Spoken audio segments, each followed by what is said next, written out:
Good evening and welcome to the NLC Regional Promotional Series Semifinals. Can't believe yes. all the way here, Temporal. We got some great games coming up today. Yeah, it's going to be a great time. Epic Avalanche and Rich Gang. I think it's fair to say Rich Gang's the favorite after game one of the tournament, perhaps. Maybe not including. An Epic Avalanche, a Finnish side that has sort of grown to exceed their expectations. And they're definitely David up against Goliath today. Yeah, for sure. I mean, this Rich Gang squad was at a point of recognition when you saw the names in their squad. You knew this guy would be strong, and they beat Lynx 2-0 in the quarters. But Epic Avalanche taking down the first seed of Group A, Bloodline, 2-0 themselves. Pretty tall order, so they've definitely ramped up. Didn't impress us so much in the beginning phases of the tournament, but it's that steady climb. And I mean, when you're there, and if you we have the results, who are we to say anything else? So now they're in the semis, and also very important to mention, in a way, you could call this a little bit of a final, because the team that wins here gets to proceed on to the NLC second division. The real prize of the tournament, really, it's what the players are playing for. Of course, you get a final after this again to really show what you're good for. But this game, it's make or break. Either you make it to the NLC second division, or you don't. Yes. Or you, you get to play it off in the final. Sorry, I've had a moment there. I was just like, yeah, like you go to finals. I was like, no. So yes, 2 slots go up. Yeah, that is it. That's all of it. But indeed, like, you know, finals is still important. You still got to put your crowning moment on your tournament.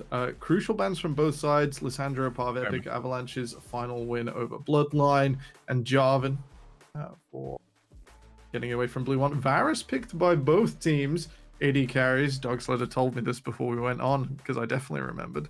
So now neither team will have that lane dominant AD carry on the bottom side. Orianna high priority on 13.23. No shock there.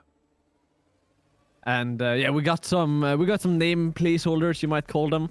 It's just a client thing. So of course we have Coincidence, we have Fallen, we have Haha. Yeah, just called these things. Yes. For now.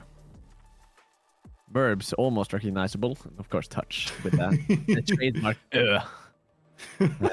But there we see, some not surprising champions come in. It's just powerful. Also, taking the Nocturne just means you don't give it away to the Orianna too, to match up the Ori ball with the ultimate.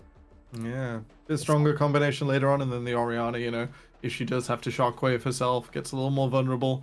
Not gonna talk about that hover though, that'd be a bit spicy. This Kaiser more like it, but still technically a losing lane that you're trying to overpower. Will be locked in. I think we can say Rich Gang have definitely been accused and once or twice guilty of playing with a little bit of ego. Today is a best of 5. They have plenty of time to recover, but we'll see how much they want to try and style in game 1. Of course, the two of us are expecting a 3-0 here with our predictions. We need that. We need that bad. Wait, do you call me up? I was so heartbroken. Happens. I just press the same button all over again. You just play, ladies and gentlemen. If you want to win the prediction game, and you have a time machine to go back, just push the Norway button. It just wins. It just works. Diana coming in here is a very traditional counter to Orianna. That's a deep lore setup, and with the Nocturne, that's a double dive that will be absolutely vicious for this short range Kaiser later on. Really, really great stuff from Epic Avalanche, and banning that long distance dive of the Rich Gang were hovering earlier on. Great setup. It is, and this isn't the first Diana game from Mersa either. He's played it before in the it's one of his favorites, isn't it? Yeah, and if I remember correctly, with Grasp. That might be mistaken, but I seem to remember something from the back of my mind. And here we go. The takeaway. I tweeted about it, so it definitely happened. I don't think they'll pick up the Kha'Zix this time. He played that was played by Fallen in the quarters, but it does not make sense in this situation. You might just, I don't know, go Maokai or Poppy or something like that. Poppy might be really good. Played it before or two. Just to Poppy denies the dive nicely. Not the dashes here. Yeah, absolutely. The Viego would have been cool. There's like not a huge amount of health bars, especially if you can hold the Diana still in the front line. The Alistair would be a bit of a concession in the bottom lane. Lets you mess with the Rakan, so that'll come through.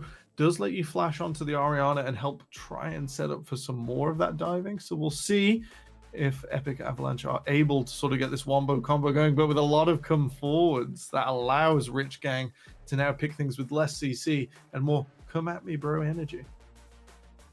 Yeah, and I really want someone that can set up for the Kai'Sa ultimate and just be there with Rakan. And if Touch and Fallen can make this happen together, for sure this combo will be strong. And if they add an Ornn to that, it definitely smells like a wombo kind of game, kind of comp from the Rich Gang. It's a bit of an odd one. I normally don't take the Wukong into Nocturne. Nocturne has really good invade angles, which is such a weird thing to say. Nocturne traditionally not the best invader, but as soon as you get the Q down, Wukong needs to use all of his skills to clear on rotations. There's not a lot left to fight back. The Gwen comes through to counter the Ornn, so Epic Avalanche will have that side lane presence later on. And somehow, Rich Gang 3-0, Norway great. Why do I like Epic Avalanche's draft so much more? It's them flavored. It attacks in a way that isn't meta, isn't usual. This Diana, Nocturne, and Gwen together. It's a really great diving trio. It's just, and then the Alistair to complete. It's a lot. And I think if Rich Gang are going to overcome this, either Touch's Rakan is going to get away with crimes against, being picked out and just dip, dive, duck, and dodge around things, or they're going to have to completely outplay mid. It's a hard game for Rich Gang. What did you say? Did you say completely outplay mid? Let's talk about this because never lucky. He doesn't have luck. Never needed it. He has outplaying so much in the mid lane. So strong. Such insane numbers when it comes to this Faker V2, as someone likes to call him. Cloned straight out of the Norwegian cloning facility in Oslo. But yeah, it's definitely going to be... back to being serious. I think this comp from Rich Gang comes from a little bit of superiority bias. I think they're assuming themselves to be a little bit stronger, going something that doesn't necessarily have the edge against the comp that Epic Avalanche are fielding, but they're comfortable with it. It's solid in terms of standard League of Legends points, and we've been playing this all summer, exactly. most of spring as well. They feel like this should be enough to outdo whatever Epic Avalanche can throw at them. Oho's off-season streams in Korea were a lot of fun to watch. There was a lot of outplaying of some iconic ladder players there. So it's gonna have to be a run back against Mirza, because Mirza's Diana is just really prolific, really strong. And it just makes life so hard from the Orianna. For level 3 onwards, anytime you try and move the ball to attack is a way she gets onto you without the protect the bonus resists that sort of holds you up in the 1 versus 1. Would be interested to see if 4-4 like defaults to the max, like getting a few points in E first, because not only does it buff the passive resistances, but if the Diana does come forwards, you throw the shield up, you match her, and you can start to space her backwards as well and sort of enter this mind game that doesn't normally happen. We'll see which way Haha goes with this, because I'm quite interested. Is this a game where you would say 3 winning lanes for Epic Avalanche? Top lane, yes. Mid lane, normally more subject to jungle. You are playing a melee assassin. There's a reason in competitive we see less and less of those each year. They are more vulnerable to this Wukong just coming in. That said, Diana is sticky. She's tenacious as a champion. Doesn't go down without a fight. Lots of effective health off of the W. I think that's Diana favored, even with the Wukong involved. And in bot lane, technically winning in lane, but Rakan is just so strong, unless it's into something that literally says no, like the Renata, like Alistair, who just saves his skills. But even then, it's neutral. And we've seen Kai'Sa versus Xayah so many times at this stage. We know that Rakan can't enter the zone in front of Xayah with feathers up, but he can still be creative throughout the lane. That's a very good summary. Yeah, we'll see how Rich Gang will do this out. We have some time to talk about the comps before, and I think that's a little something bit we glossed over completely. air, you know? Yeah, Haha's Echo first ban. Yeah, it's Clearly always on going to the be banned. I minds of don't think Epic I've seen a single Avalanche. game here where it hasn't been banned. And that's what's so interesting. That's what's so fun about a best of 5 is Yeah. that if Epic Avalanche puts Rich Gang on the ropes, we know the champion ocean of We're gonna see some spicy stuff. yes. So no matter what, either we get to see Rich Gang stomp ahead, or if the underdogs take to the stage, we'll get to see some incredibly entertaining games. Now we're back on the Rift. For those wondering, we're on patch 23 still. 13, 23. Yeah, So no crazy changes, nothing unusual. You were well used to this on the live server. Here we go. And yeah, now we got the names properly on. So yeah, you see Coincidence, Fallen, Neverlucky, Merbs, and Toucher planning to continue their domination, but are they going to push the Norway button, Dogsled? They're just going to keep pushing it. Let's see if my theory is proven wrong. As Carvox and Rahantamari, Mursa, and VL and some manageri. I'm pretty sure that's the play on words, but let's see if they can continue what they've been doing, and that's been scaling up, becoming more and more comfortable into the tournament. Let's see if they have what it take to outpace this Rich Gang game. I'm going to be particularly keeping an eye on the bot lane from EA. I've accused them of having a technically winning AD carry but difficult support matchup. And we see the grasp in the mid lane. Mersa. Yes, there it is. We'll offer a bit of sustain through the lane when Merza does get to dive on. I guess the timing kind of lines up if you queue then wait. I'll be waiting to see Merza do that, and we'll have a discussion about it later. But the bot lane here from Epic Avalanche beat what I think is one of the better bot lanes in the tournament from Bloodline. Took out Namix in the last round. Eager to see them try and continue that. A lot of pressure. For sure. And let's follow also the theory that Nocturne has possibility to punish Fallen to Kong in the early phases of the game. Invade, starting on the same side does make it difficult. We'll sort of see. The sort of giveaway will be whether Merza can get a ward down just over the wall. So we'll see him coming out of chickens onto the exit. Or raptors, that should be. Coincidence, just taking a homie shot there. Just, you know.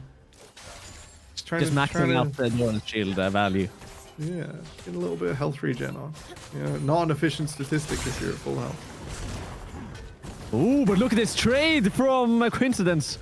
I mean, he would be going under there without having more HP either, but that trade is good. Fallen, looking for the timing. He does not have vision, but there he goes in with touch. And he just smites it away.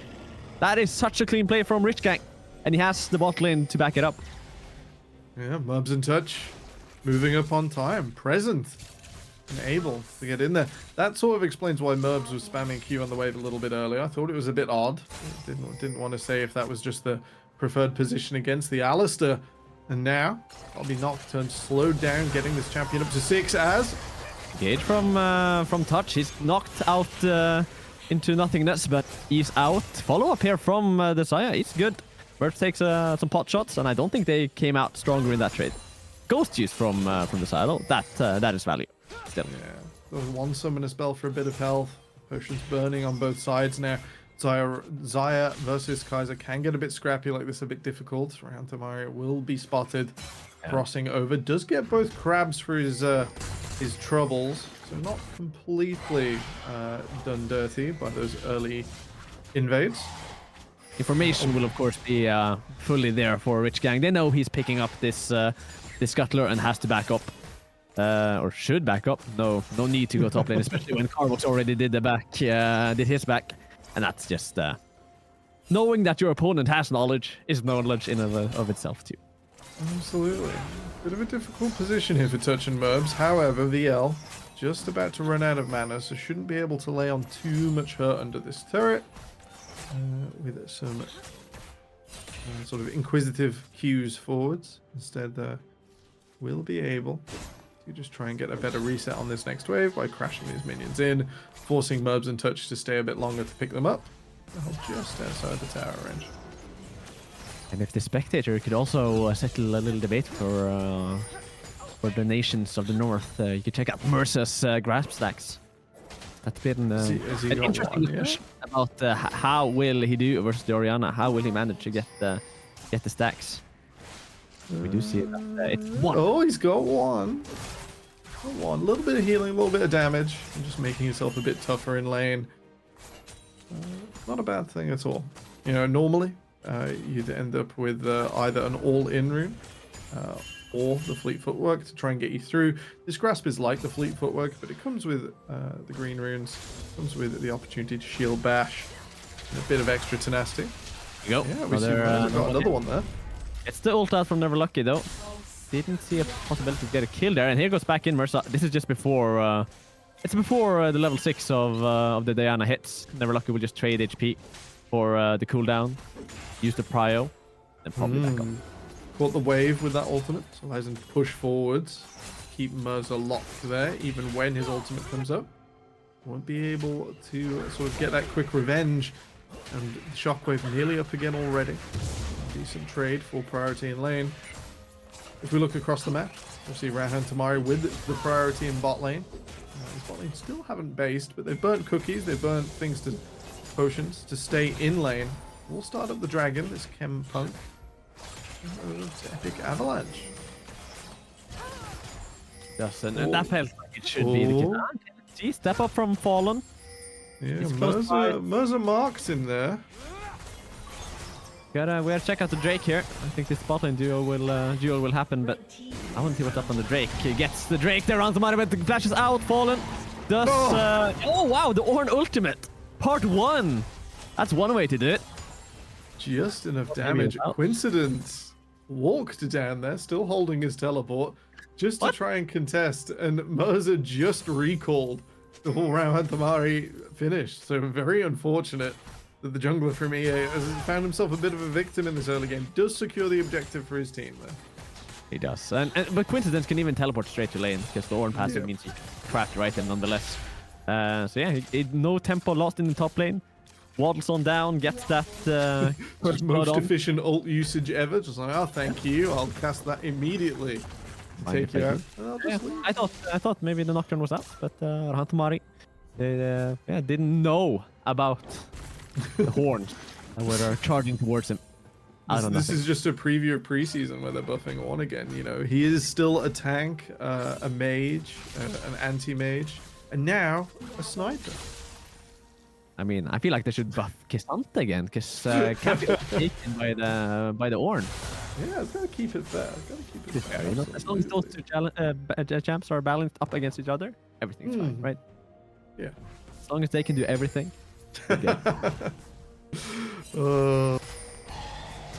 Now let's see, Touch. A little bit ute på bærtur, som vi ville sagt om han. Will call back. I'm allowed to speak Norwegian. I'll take that. You are. I'm struggling to understand that for a second. It's been a long day. Epic Avalanche continuing their objective scaling. You're right, scaling up over the game. Yeah, we can see this Rift Herald. Playing it patiently, as long as they can get more members here, Rich Gang, they might be good. But Korox has also found his way in, used his ultimate. Now, no Ornn ultimate just yet, and Fallen has taken a lot of damage. Though that is a clone, so not really. Never Lucky steps into the thick of it, goes down. The fight knockup is good from Touch, but maybe they can get the Alistar, but no, he's too tanky. Fallen tries to get it, last auto, but he trades his life for it. And that is a lot of kills towards Epic Avalanche. And I did not notice who got the Herald. Of course, yeah, they got Epic Avalanche as well. Picked up both. Merbs not as fast on the play as VL or Social Lesson Kelly. I've been trying too much with languages today. It's not okay. Yeah, Epic Avalanche first on the rotation, and when the play extended, they kept it going. Garwog's just about immune. Ult this time, coincidence. Can't snipe. Has to get out of there because Rantamari is on his way, and I'm not sure. Of course, he can try to. Oh no, that Q misses. I think he's out. He can use his W to negate this fear, but he doesn't have to. Fallen is here too, but yeah, they're not pushing their luck just yet. The Rich Gang. Yeah. Now a small goal lead for Epic Avalanche, and yeah, Herald. The 500 was reversed after the Rift Herald. The 3 kills. Have to push the gold needle 1,000 in the other direction, and I think for Rich Gang maybe a moment of reflection to come together and say, hey, next time we take an objective fight, let's make sure we actually know where our AD carry is and know that VL was maybe moving first, or next time might not be moving first, and try and take advantage of that, because really that numbers disadvantage was all that cost them that play. They had Fallen sort of bait out a load of cooldowns, and it just wasn't enough. It wasn't never lucky, just being a little bit stuck in the moment, getting outflanked, outpositioned. The ult is good, but the ult was good because he was caught out. That means the follow-up might not do the job as he goes out early of the fight. And yeah, but he still has the CS lead in the mid lane. It's evening it out a little bit. Carvox has his in the top lane, but yeah. So maybe we can look at here both junglers on their bot side before the dragon comes up. Fallen, using his time to try and get an invade here. Wouldn't have minded him picking up the red buff before this fight, that he could be at maximum power. Instead, looking towards this bot lane.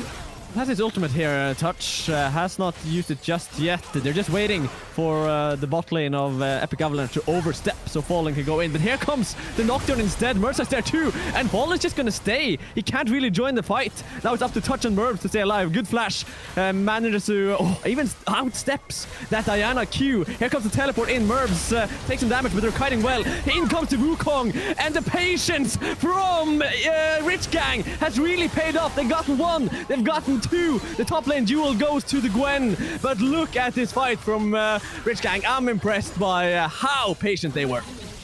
They held their nerve. They allowed Rantamari to come in way too deep, and Mirza, while he does get the revenge kill, it's a small prize here. Touch starts this fight off, knows they want to get a little feisty in the spot lane. They want to invite Epic Avalanche in. And despite going all out, Rantamari doesn't finish off. Mirza won't finish off anyone under this tower.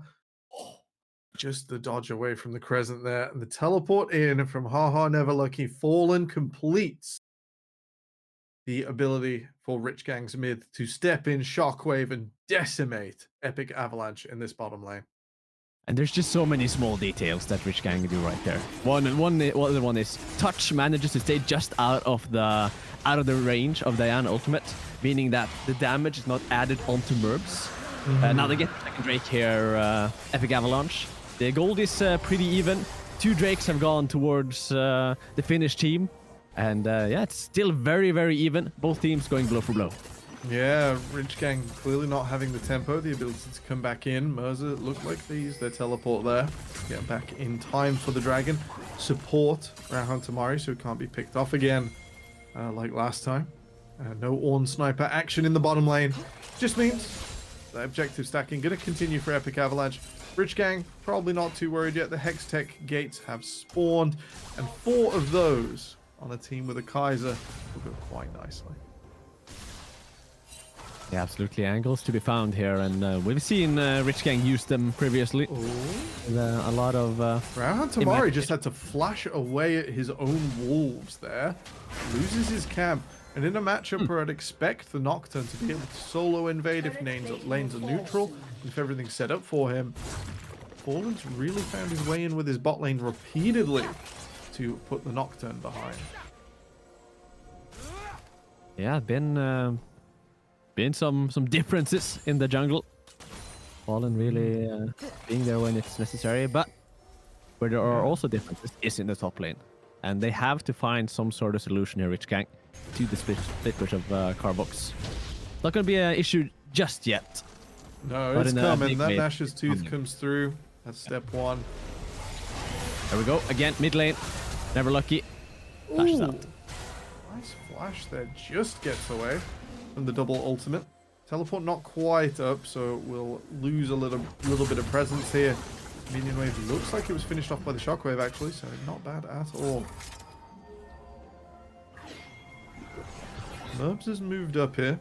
Pings down onto the second Rift Herald. Rich Gang once again showing up in force to this one, but they've moved their AD carry ahead of time. They've sent Ho down with his teleport.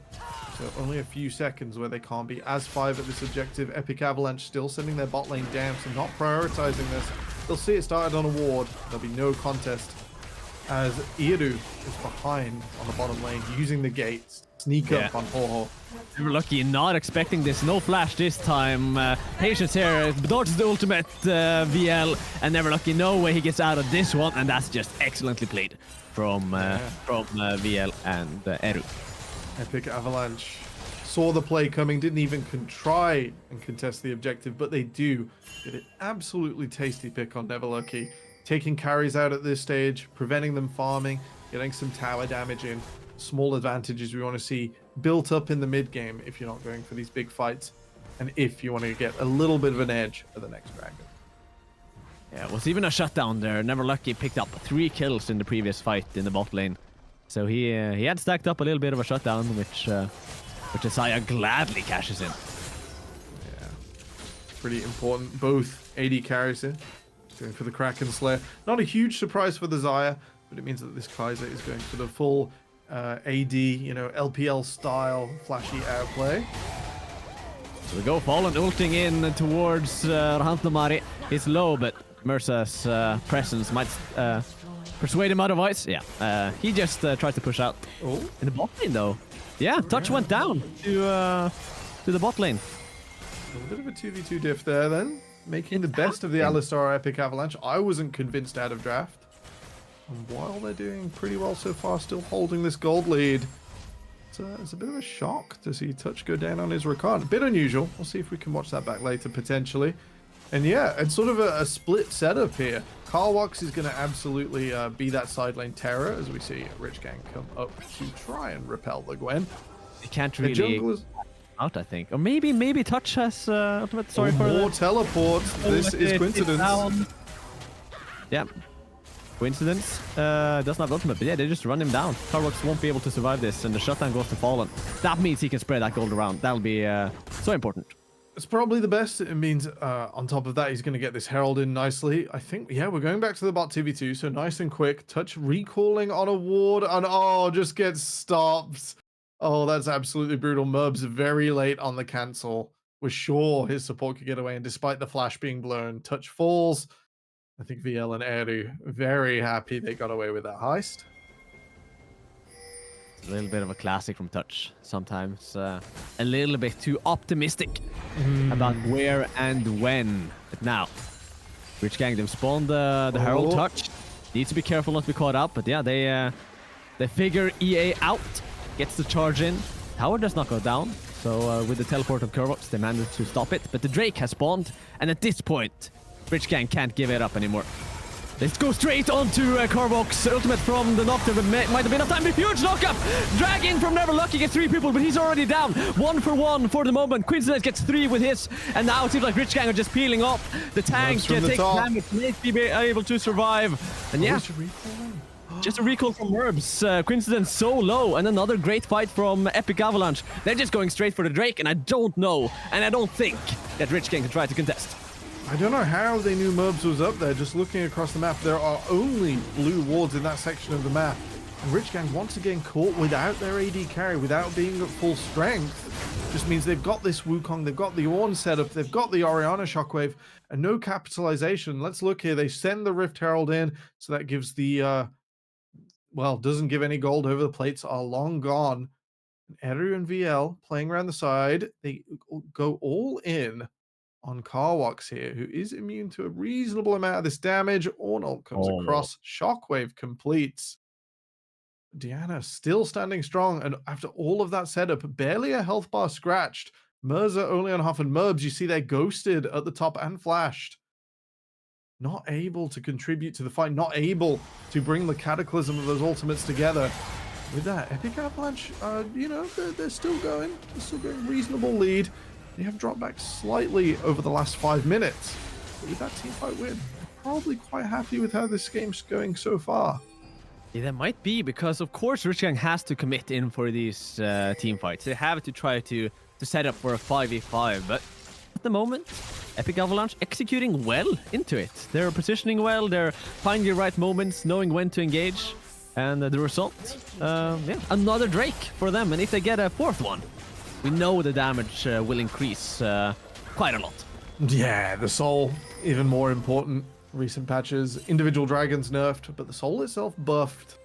And Hextech soul already, I think, the most exciting, most explosive. Chain lining just gets me a bit more than infernal soul bombs. You know what I mean? Yeah, for sure. And mobility, so important. Getting slowed down against, for example, a Diana who wants to force you to stay apart, to make it harder for you to peel for your own team. Because if you stack up, you'll get now slowed and burst down. Yeah, and we've seen the gates put to great use as well already. Eru getting in behind that bottom lane, and it looks like Carwox using them to just get real deep on this side lane. So I think that does favor EA's ability to dive, to get behind people, a bit of surprise factor, if you will. To see if that makes a difference. Most interesting thing for me, Coincidence has gone for the more team fight style Ornn, so there's no frozen fist, so we can stand up to someone in the side lane or sort of offer that slow and damage reduction field. Instead, it's the Jack show, it's drain tank, it's long, drawn-out fights with that setup from the rest of his carries, from Fallen and Everlucky. Just try and survive to be that front line for Merbs. Now with the Navori, so he'll be able to spend a lot more time invisible as soon as the attack speed evolution comes through. Whether that's enough to weather the storm that Epic Avalanche are bringing will be the question in this next fight. And yeah, Baron spawned. Not the quickest Baron. They got a pretty quick Baron, Epic Avalanche. So there is a chance to attempt it, but also has to be very careful about the engage potential, the team fight engage potential from Rich Gang. So it's a dangerous comp to do Baron against when you don't have the proper setup. Now let's keep Fallen.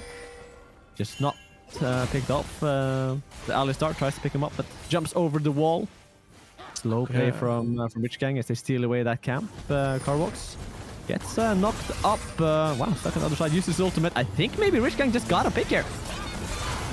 Carwox will get knocked up. The Hallowed Mist falling away, and while Touch picks that one up with his Ignite, seemingly, that is Rich Gang getting something. Teleport into mid. They're pulling the trigger now. Yeah, suddenly it happened. Now we're going to fight. The good knockup from Rich Gang onto the Saya. It's going to struggle to get out of there. Yeah, the reach from Wukong is too great. Alistar also locked up. And that is just a trigger of Rich Gang to teleport at the same time. They got the top laner. They got both the AD carry and support. And now they're heading straight for the Baron. But engaged from Nocturne, thwarted by Neverlucky's ultimate. So it's an ult for an ult, and they got full prio in.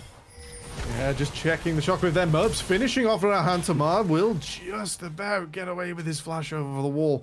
Skin of his teeth, trying to delay the Baron at all costs. Red teleports in. He has ultimate available. Flash 2 goes straight into the... He's alive just barely. And now Kervox is going to try to add in. Mercy is going to go down. Shutdown goes to Merbs. Fallen flashes out. They're playing on the edge here. Kervox, it's make or break. He gets 2 with his ultimate. Turns over. Misses Coincidence with his second one. And now he's got to get out. But he just saved the game for his team in terms of Baron.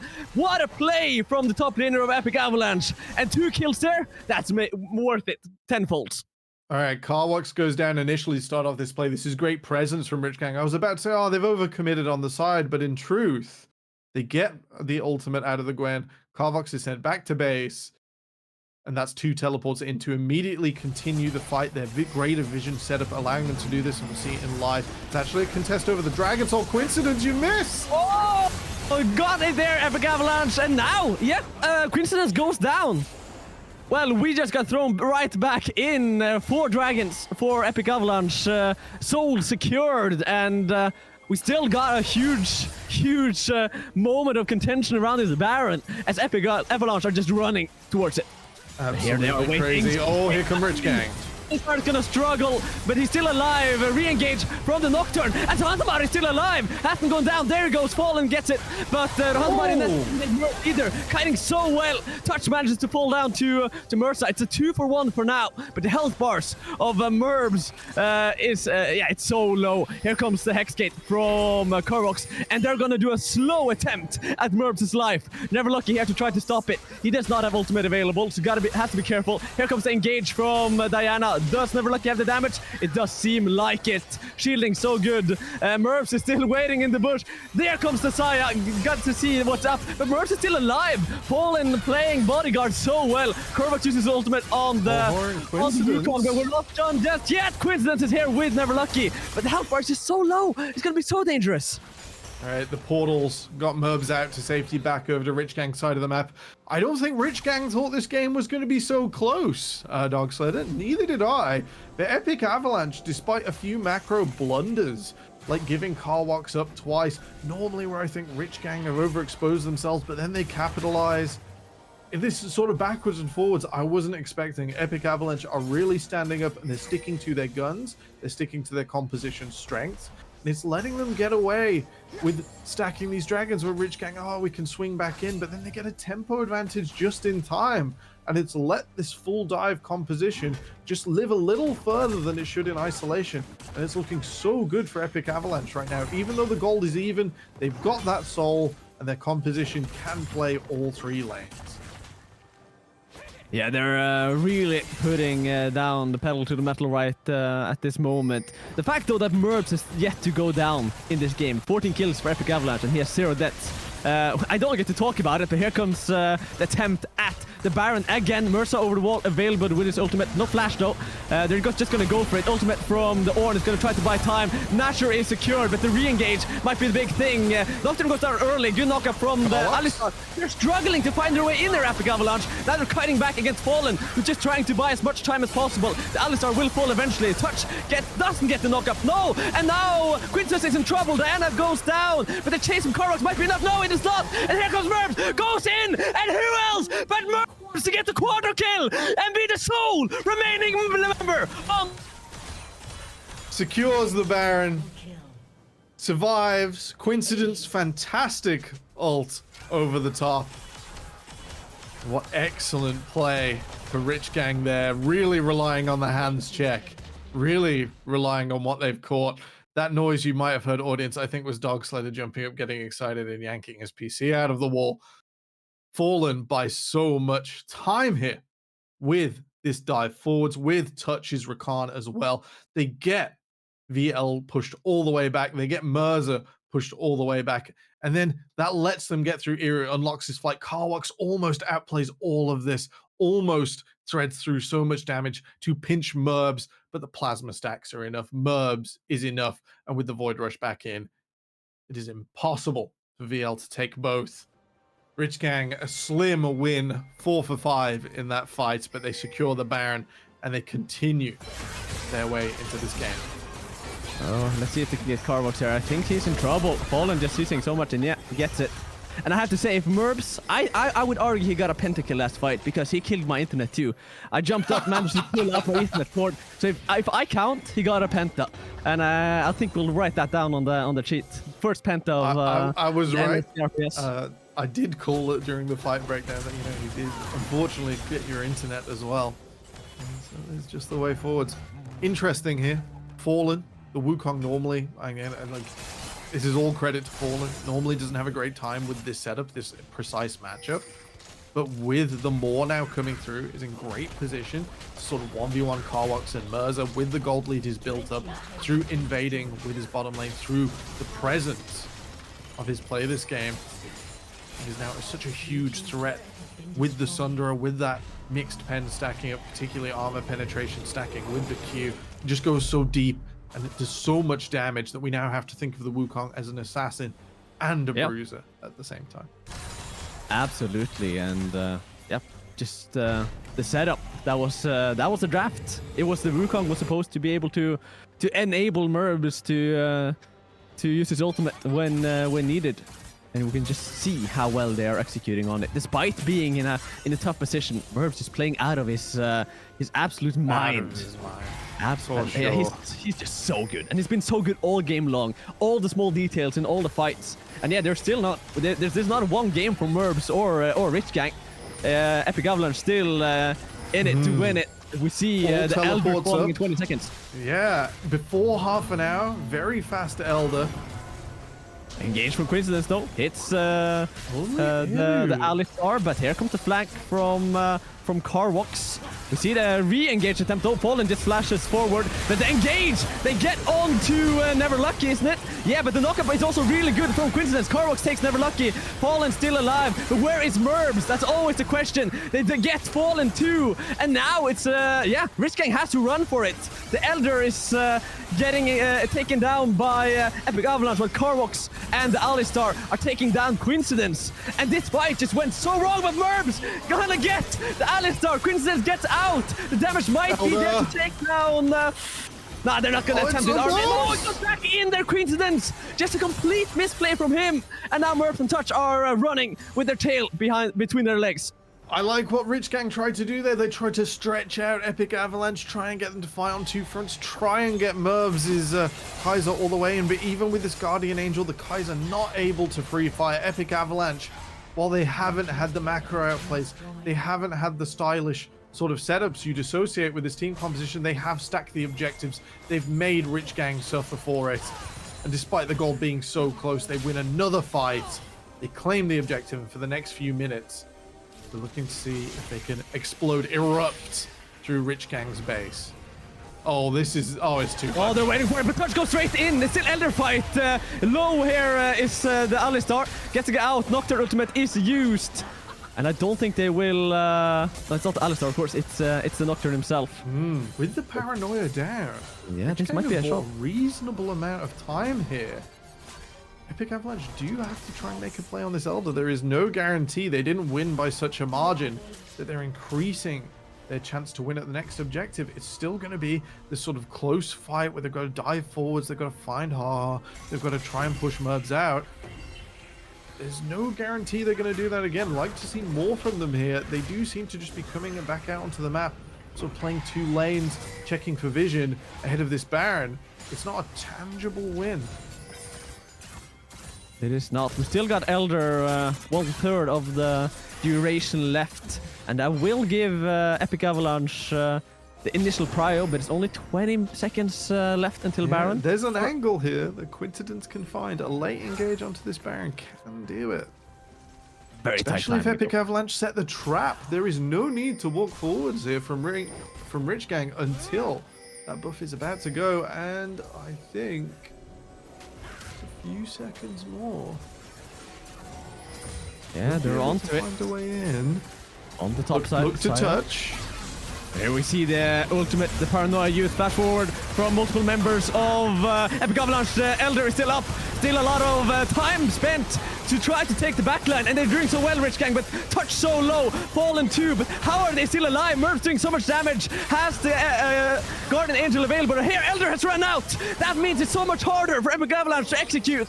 Corvox trying to go back in. They're trying to kite them out. Merv still so low. That's the damage. Knockout from Touch. Can they manage it? Resurrecting. That's the number above him here. Merv. Can he survive versus Mersa? And Corvox, he dodges out. He dodges out of the way of the snip.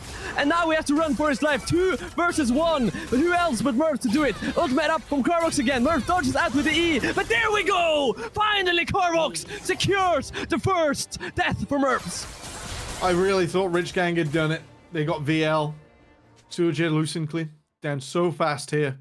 They go in with the Elder up. They're not risking anything on this Baron. Rahan Tomas straight into the backline, not converted on. Shockwave comes through. Ho still free to move here. Watch this Zyre explode. This was a really cocky flash forwards, and it almost worked. If it took out Never Lucky and Merbs with the Elder buff there, that's it. That's fight over. The rest of the Avalanche not synchronized in the way they're rolling down this mountain. And despite Merza going low and the backline being occupied, Merbs gets to play through. Carwox, if we do speed this up, will eventually take him down with the ultimate coming back up, that third, final, and greatest snip. Scissors coming forwards is enough, and Never Lucky just so unlucky there to dash and try and space himself back into the sweet spot that allows Carwox damage to do this fight. And now they got so many summoners down from important members on the Rich Gang here, Epic Avalanche. Of course, they spent a vast number themselves, but they're pushing forwards with the Baron. They have the momentum. They're never gonna lose this Elder. Never lucky again versus Carwox. This is not gonna work for you. That's just how easy Gwen has it in a 1v1. Yeah, the side lane menace. The Wukong Fallen can stand up, but I think at level 18, Carwox, especially with all of the gold that came through in that last fight. Not done just yet. Pushes the Merc there, Nocturne.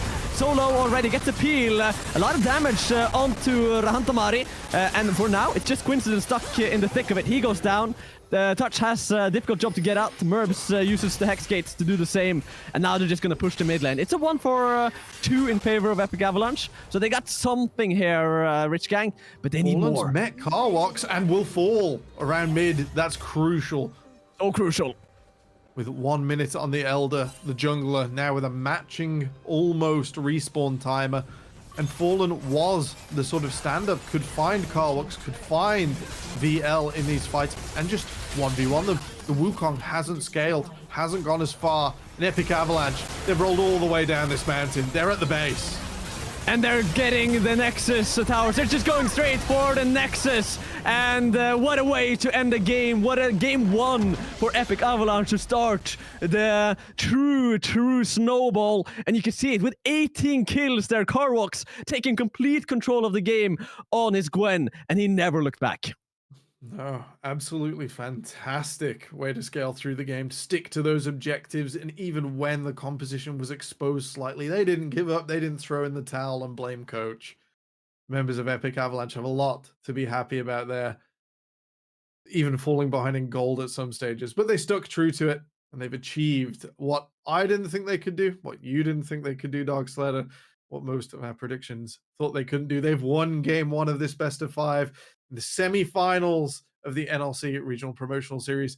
A win here, as we've said, is to go forwards to Division 2. It's a big deal, and they've stumped some big names in game one. Look at the numbers, so at least we see them. Such huge damage from Carwox. He was even more than Merbs was for Rich Gang. Just took complete control of the game. Played out of his mind here, Carwox. And almost single-handedly, I would say, rattled Rich Gang. Yeah, I think the overcommittal, even when the Gwen wasn't scaled, to take her down in the side lane, while it did on the second attempt provide opportunity for Rich Gang on the first time, it just took tools away from them. So being that presence in top lane and drawing that much pressure is a crucial part of playing these carries. I think in game 2, we've got to see Coincidence off tank duty, please. I want to see some crazy stuff. Want to see Carwox actually have an opponent with a real weapon. Well, let's see about it. Best of 5 to be played.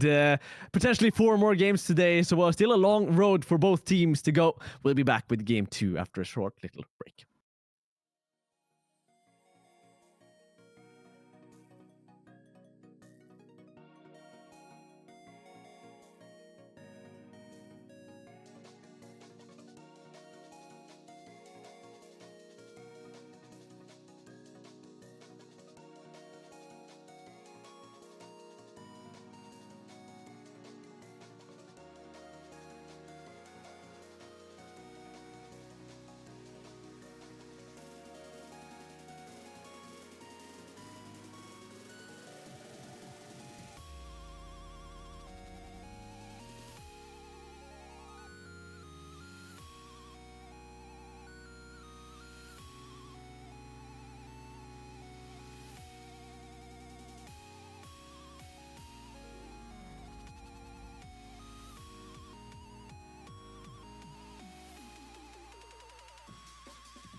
And welcome back to the NLC RPS, where Epic Avalanche has done an epic victory in the first game in this best of 5 series versus Rich Gang, who seemed rattled in that first game, Temporal.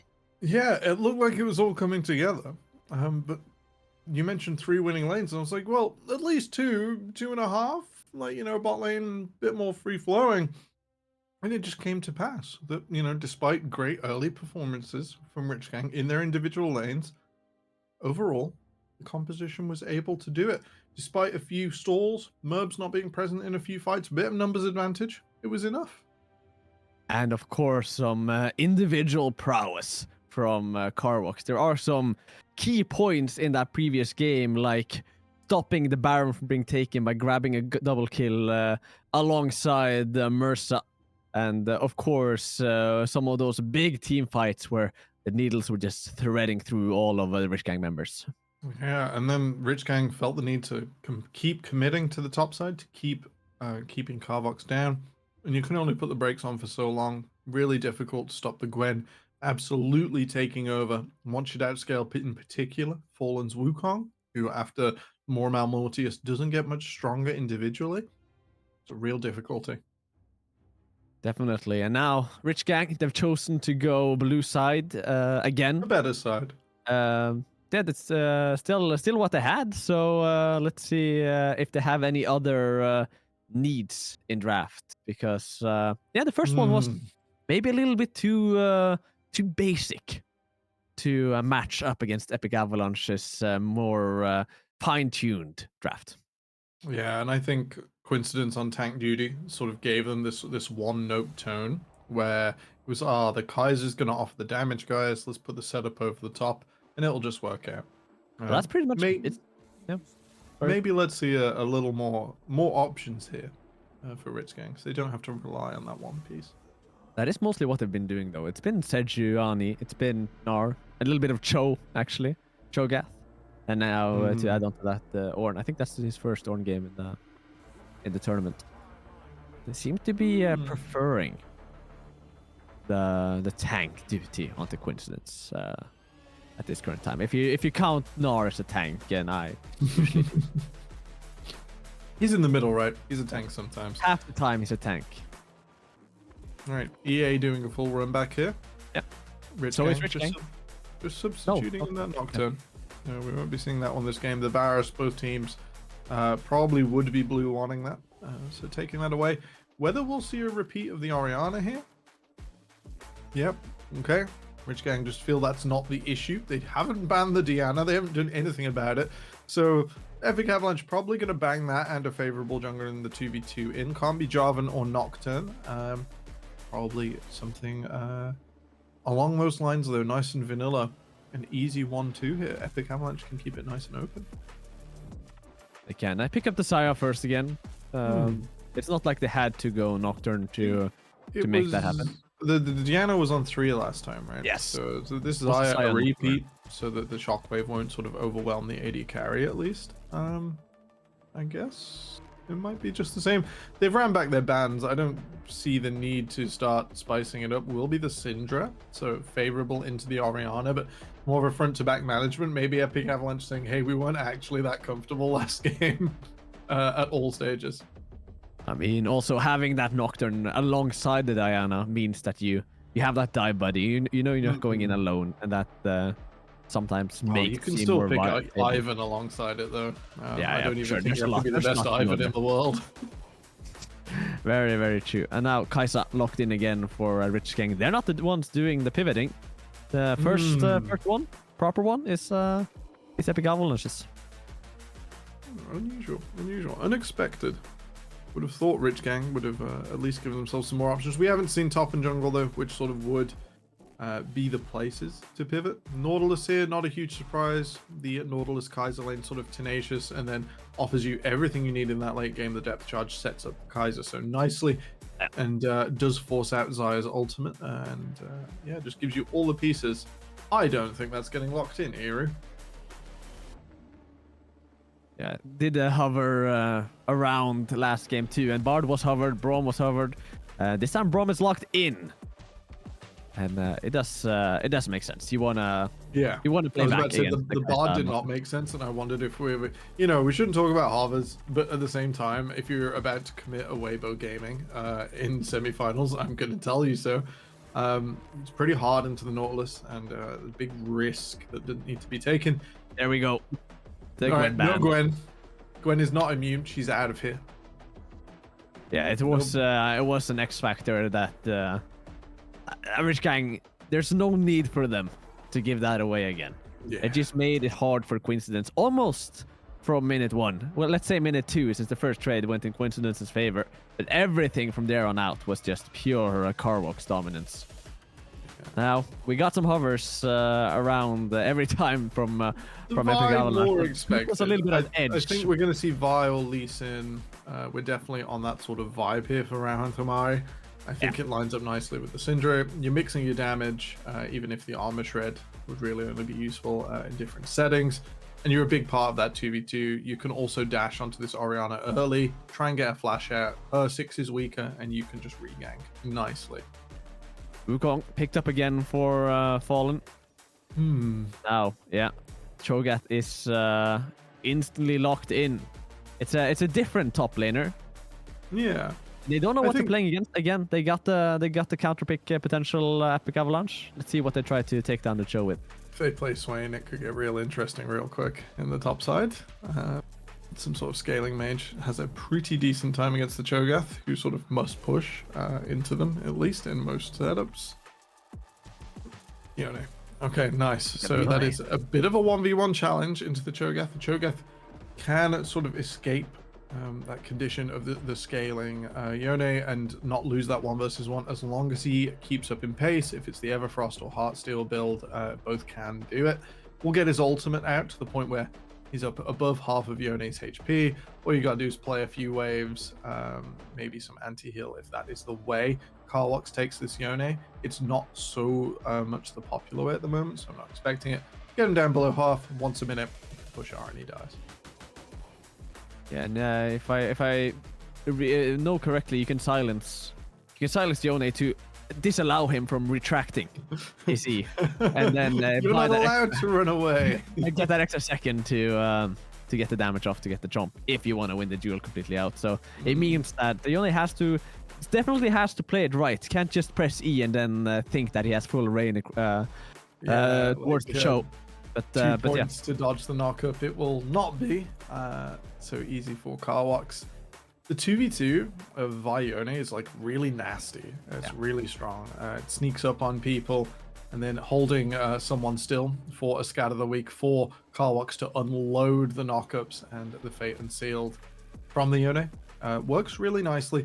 I think actually executing it, because that's like all in my head, that's like machine combos, right? That's the same every time. That's just pushing buttons on top of each other in timings. To actually execute it in the game and keep both lanes stable, I think might be a bit more difficult. The Vi also sort of has to prop herself up and get to 6. You know, she wants to be Fiddlesticks or Nocturne, where she like gets 6 nice and fast.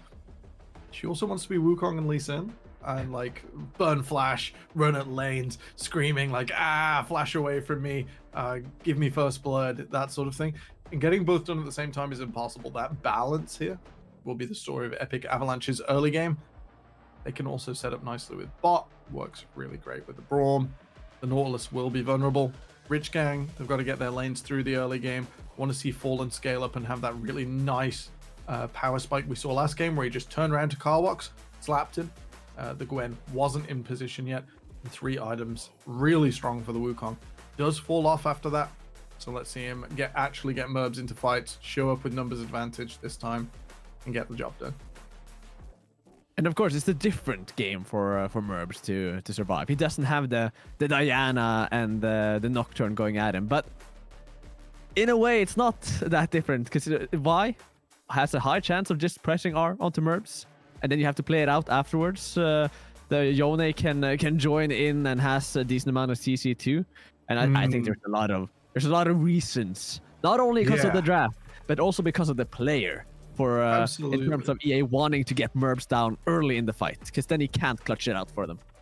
The only sort of counterpoint is they don't have the spell shield this time. The Gwen can sort of deal that damage from further away, specifically if she's ulting or with a mist up.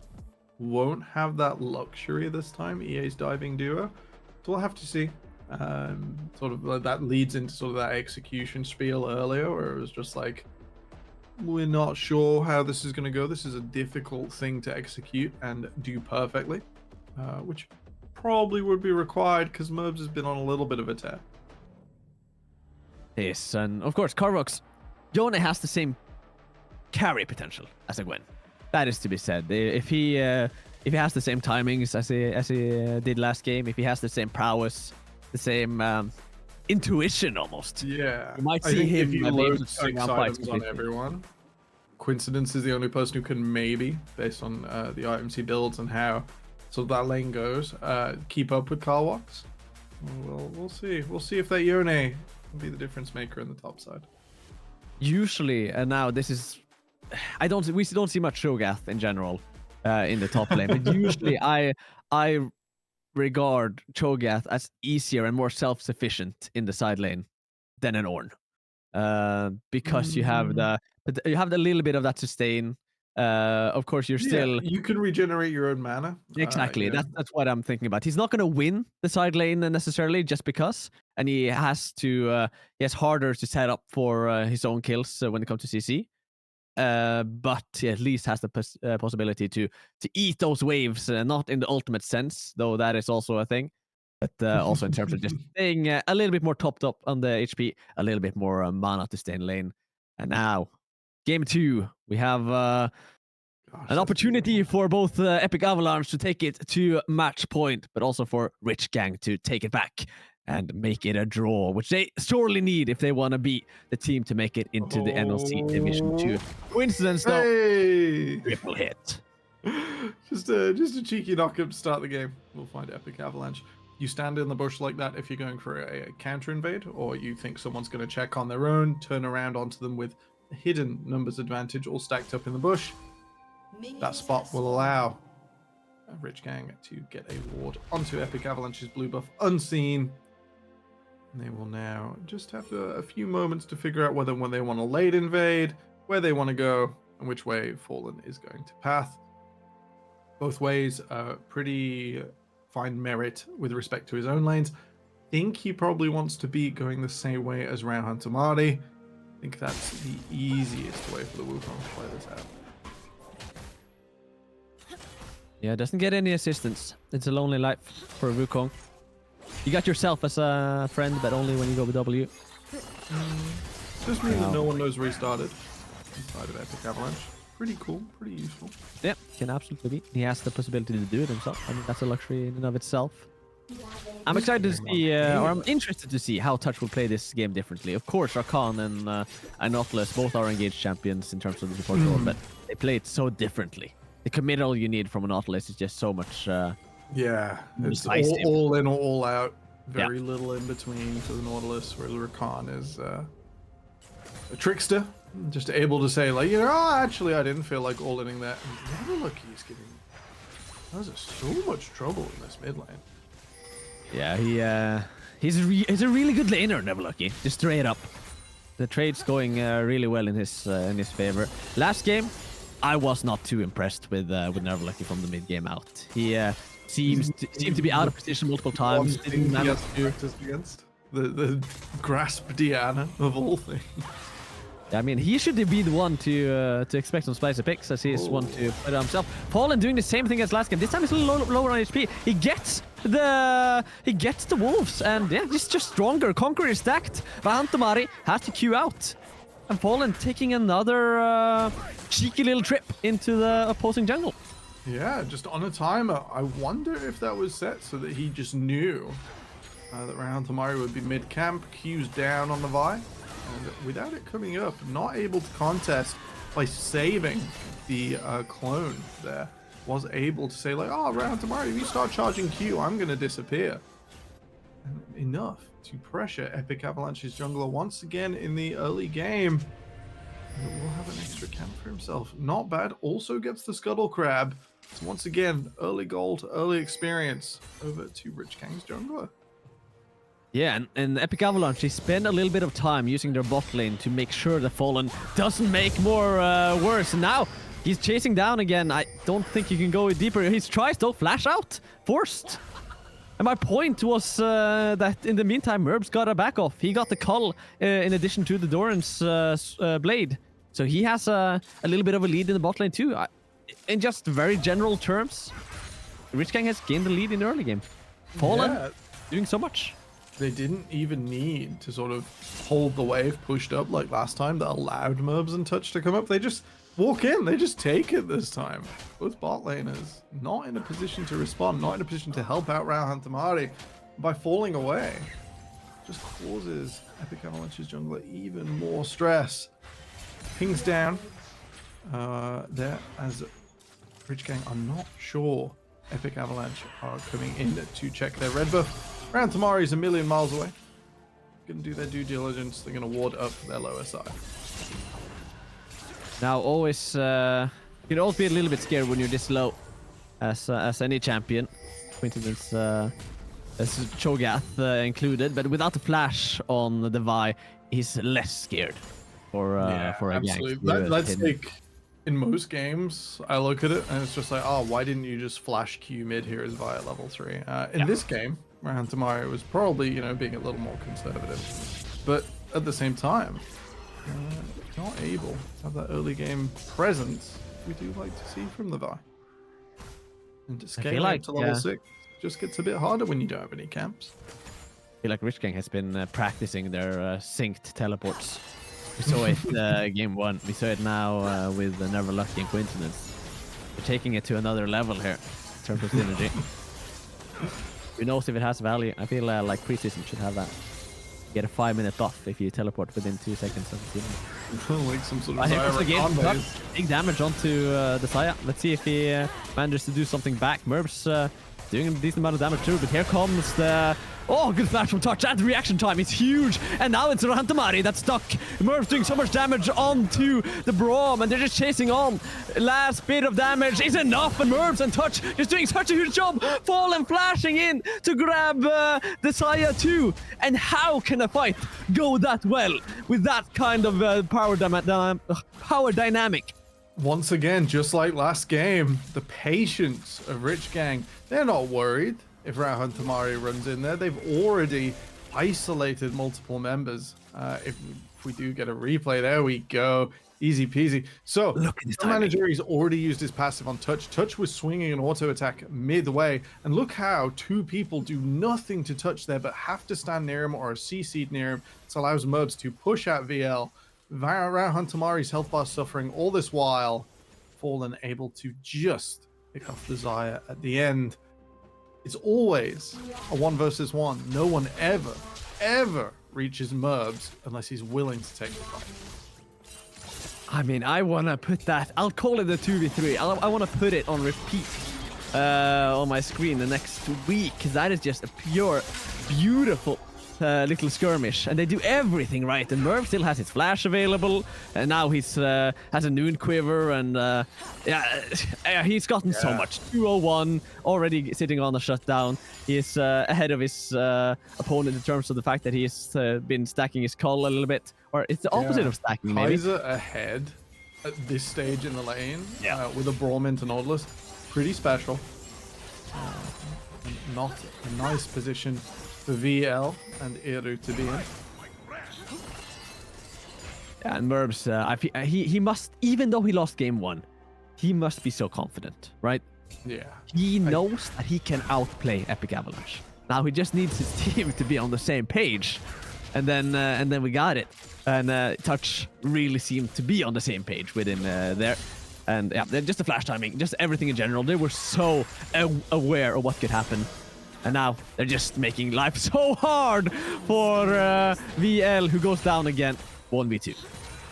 Yeah, on the other side as well, Rich Gang, a coast-to-coast play. They're picking up the Rift Herald. Rao Hantamari finds all of his camps gone. A sad situation for Epic Avalanche, who in the mid-game and early game in game 1 were able to start stacking these objectives. This game, no one's on the dragon. Rich Gang. Oh, man. Hantamari doesn't have his Q at the moment. Used it to get over the wall, so Touch is fine. Just a little touch, but yeah, Epic Avalanche, you're gonna struggle to make it happen in the bot lane now. There's such a big goal difference. Mersa getting clapped upon. Your knockback keeps falling away from reach. Nice scatter there. Just keeps the Wukong at bay. Stops the all-in. The Cyclone was ready, loaded to go, and would at least have got Moses' flash if a little creative could still secure the kill. And Rich Gang, they've done the objectives in reverse order. But they're going to pull out the dragon here. Round Tamari is nearby, and their bot lane will reach him first. Yeah, never lucky with it without his ultimate too, so should be a decent point of strength for Epic Avalanche though. Touch and Merbs available. Also ultimates, but never lucky. He's been a little bit out and about, being places where he shouldn't be today. Would you say it was unfortunate? I feel like I want to leave the channel right now. Maybe not the most lucky of positions to find yourself in. Well, you can definitely see he doesn't need luck. Never needed it. And let's see if they can find anything more here. So there's 4 people versus 3 in favor of Epic Avalanche. They engage onto touch, but Fallen has been having to peel off too. He's slowed up, and now they're gonna get a kill. They're gonna get another first Drake of the game, Epic Avalanche. This from a point of being behind. Yeah, they are not ahead on goal, like last game of the stage. They are not stacking objectives. The Epic Avalanche able to, I think, pick out a little bit of disconnection from Rich Gang, who had Never Lucky. Ooh, Never Lucky feeling the need to redeem himself, and so he does. That was lucky either, Temporal. It's just pure skill as he goes in, picks up Mersa with an ultimate. And still has available his teleport and his flash. So, yeah. I mean, that at least something. Get to stack up his ring again. And, it's like, I want the momentum. How come you took those away from me? And yeah, with the disconnected ultimates, the shockwave already coming out from Never Lucky, so wasn't able to use it to escape that fight with the unleashed power, but then able to use it before the unleashed power returns. Uses that window on mid. Hits the Saya, still has ultimate available VL, so it's just about who they're targeting, and they just go for the Braum because they know that the VL can just ult at any time. Now he's really low, has to be careful. Flash available, ult available. They're not gonna get killed. Flash over. He's just gonna be patient. There comes the ultimate. Tries to get out of the lane, but yeah, it's just another easy kill for the bot lane / jungle duo of Rich Gang.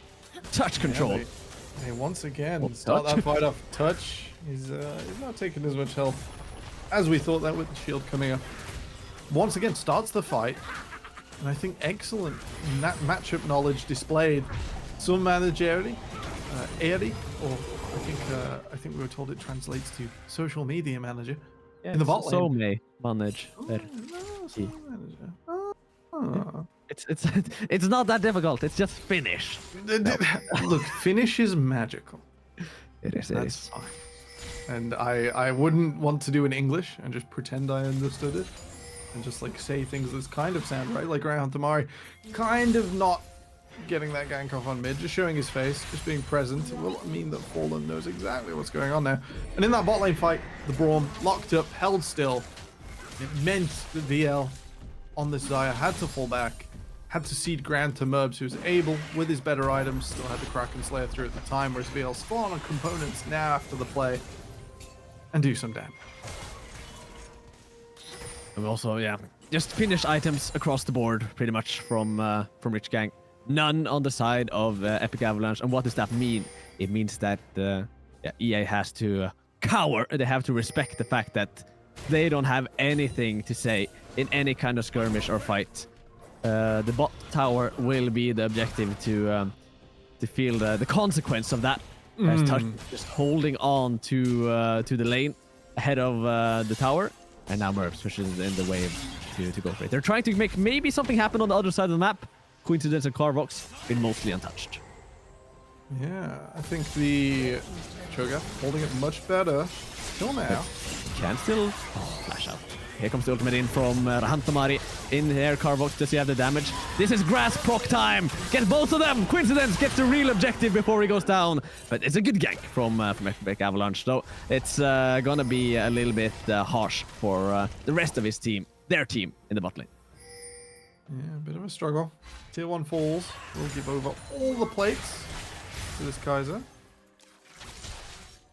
Yeah, how rich is this Kaiser right now? How rich is Merbs? Because I don't think it's a tall order to call him the richest on the map, but yeah, 7k at 14 minutes. 3,000 gold lead. Insane. And I think also another big one there. A 1,000 gold lead in the jungle for Fallen. Absolutely running rings around Rao Huntamai. And even though the Vi sort of gave pressure in that top side and is present, they're not converting to kills frequently enough for my liking in this early game. And it is leaving Epic Avalanche sort of lost in translation, not able to sort of express the way this composition wants to play. There has been no scatter into play setup outside of a single pick on Never Lucky in the jungle. He hasn't felt that pressure in lane, and I think this might be the start of it, but it's still a cross-map play to try and send 3 people after Coincidence's Cho'Gath. The Cho'Gath's going to be just fine. Most like this touchstone, almost not fine. Playing a little bit of a middleman, but almost got to pay the price. Merbs has taken down an entire turret. I don't think Coincidence had done 1 HP of damage on it before Merbs showed up, and now it's already dead. Let's see if they can get at least one in contention. The bot lane, and they do. BL gets the gold. Right, Rift Herald still in pocket, but it looks like Rich Gang might not be in position to fight the second dragon. Once again, they're letting Epic Avalanche stack these up. They have got the tier 1 in top. They'll get the tier 1 in mid with this Herald. That crash will convert. They might get tier 2 here too. I think this might be a double attempt. Fallen can walk in between here, gets a dodge and weak. Fallen taking some damage, but yeah, gets the charge in. I think that's everything they want. And look how low that tower is. It's just a matter of time. And if they get tier 2, they open up the map for themselves so much inside of Epic Avalanche's jungle. I think this is what Carlwox has just decided he wants to do this series. Absolute side lane menace. It just takes Rich Gang a little bit too long to get everyone back out on the map and in position, so they lose both of their tier 1s, bot and top. Oh, let's see if we can... oh no, Q used on the defense, but Carlwox goes back in. Still has ultimate available and flash. Just, of course, wants to hit that threshold where he can just jump down. For now, it's all about getting those 6 first stacks onto the minions. Yeah, sitting on 7 currently. Decent amount of damage for the Cho'Gath. And with this Heartsteel build, should be some anti-heal coming through soon. He's just gone and got his Ninja Tabby for now. I know they've called iron-plated steel caps or something, but yeah, it's always Ninja Tabby in my heart. Reducing that auto-attack damage by a percentage. I think with some more bits of armor, we can see the components in inventory. Should be efficient in the 1 versus 1, can keep stacking up that Heartsteel and eventually try and eclipse Carlwox's damage threshold and sort of neutralize whichever side lane he walks to. Touch spotted out, Mercer knows. Or I don't know, was it Fallen or was it Touch? I'm as in the dark as they are. I think it was both. But just the fact that yeah, we do have 2 Drakes on Epic Avalanche, and it's another Hextech soul potential. Oh, let's see, engage from Fallen and Touch. They go on to oh wow, that ultimate didn't hit from Never Lucky. I was so sure I was caught out. Yeah, 2 for 2. Orianna and Nautilus for Xayah and Braum. I'd say that's a pretty good trade. Now Kaiser does get to play her game, and with Flash Hook still available from the Nautilus, there are still options for Rich Gang to start this fight in the next 1 minute 30. They went really deep on their vision there, the way the Epic Avalanche should be approaching this dragon through their own jungle. And while some of it will get cleared out, this is sort of the start of Rich Gang trying to set up and be present. They're not going to let themselves get in the same position as last game, where they had to fight that Dragon Soul and then fell unable to convert. Oh, now, 2 really members setting up to be that side lane menace, isn't he? He's he's not even going for the minion wave, just getting in behind with the portals. It's just so hard to like try and remember those every time you step up in lane. Like, how long has it been? Here comes Fallen. They want to get Carlwox. He has flash, he has ultimate, but the knockup is gonna hit him before he probably gets out. It's all about stopping the ultimate from getting him out. The Coincidence with the chomp. Oh, tastes good, and that is not a coincidence that they get that kill. Amazing roam-in from Poland straight after Hantamari had left the scene of the crime. And now bloody mess on the ground. Hey, and then we highlighted it in draft. It's the risk for the Yone in this matchup. Sure, when he's got all his items, maybe a Blade of the Ruin King as well, so he can really lop off some of that max health when you start the fight off. You know, percentage current health, but if you're at the start versus someone with 8,000 health, that's a lot of damage. It's an efficient use of gold. Without that setup, Carbox is vulnerable to a flash chomp, to the Heartsteel proc coming through. Now Rich Gang. If it sent Coincidence down, they'll once again be able to teleport away from this fight if it doesn't work, so they are effectively numbers advantage right now. Never lucky. Maybe fishing for an ultimate.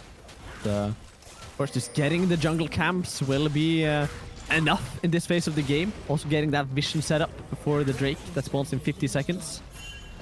Wow, there's been a little bit of a fight. Yeah, Mobs' ult is missing, so that looks like a dive forwards flash force from DL.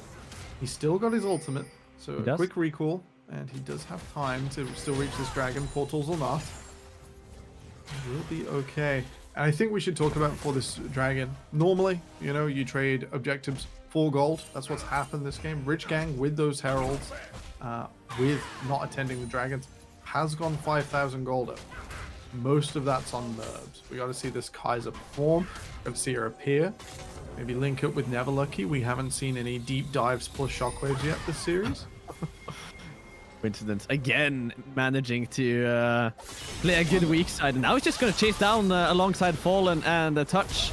The WS hit, knockup is there. No way to get out. Gets chomped up again. And every time Carbox thinks, okay, any second now I can flash an ultimate.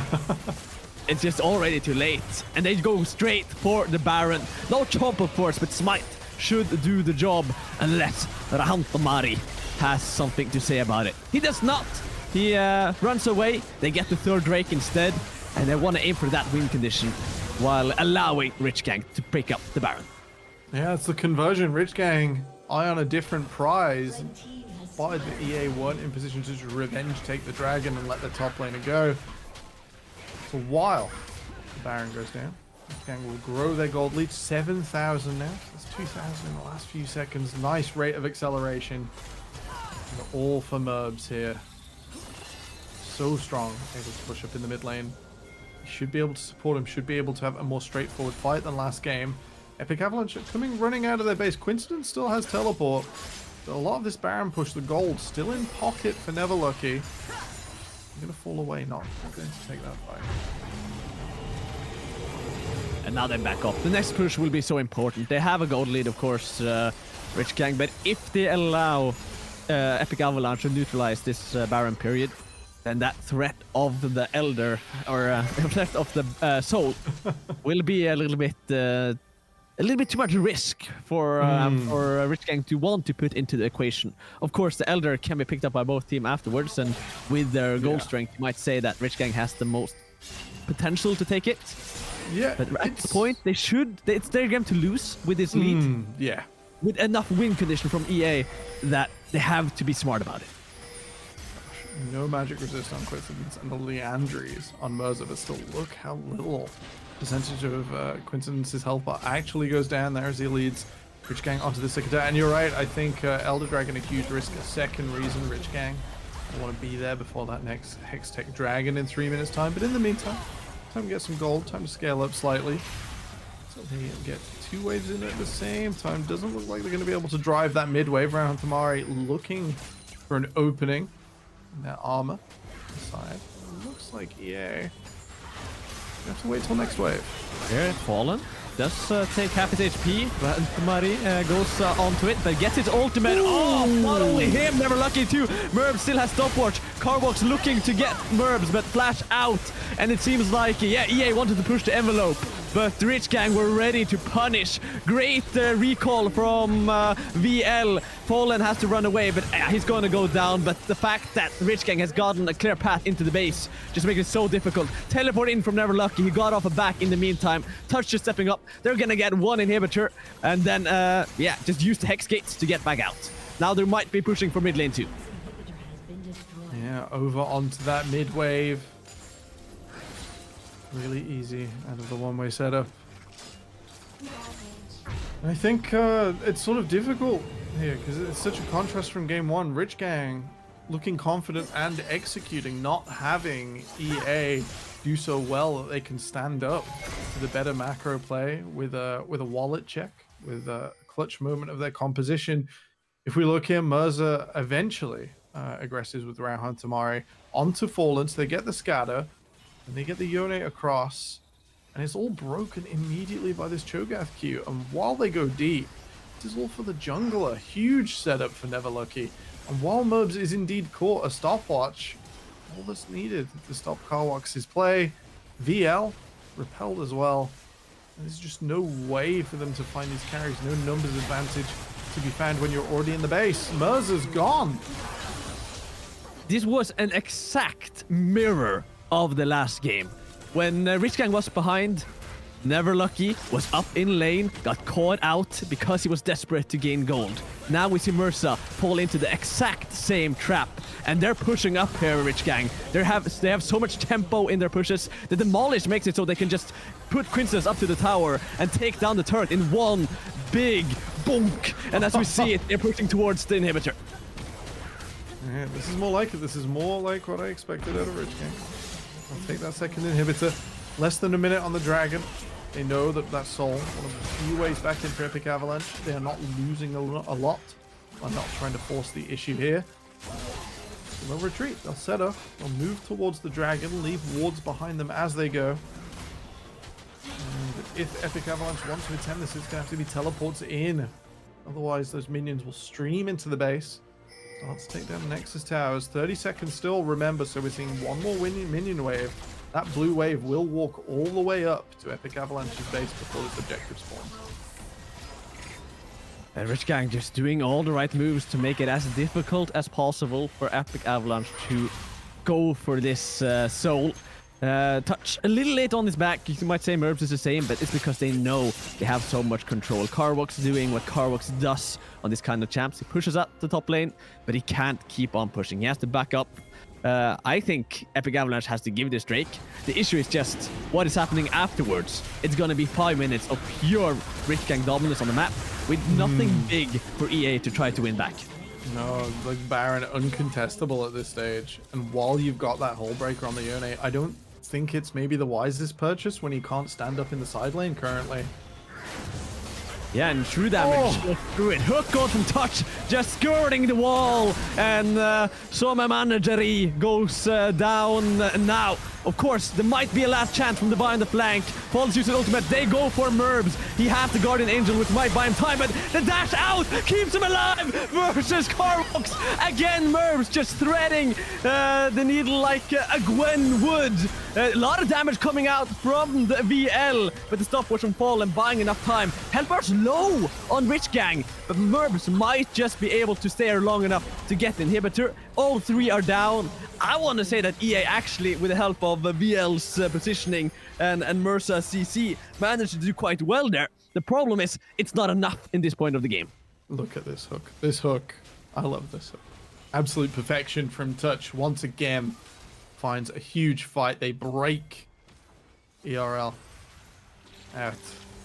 And he's going to have to go post on Twitter about that one.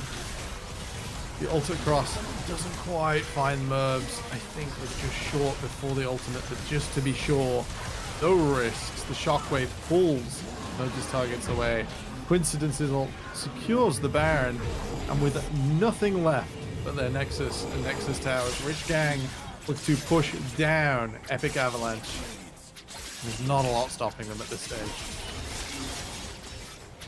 Coincidence's show is just, I mean, it gives them so much control in the game right now.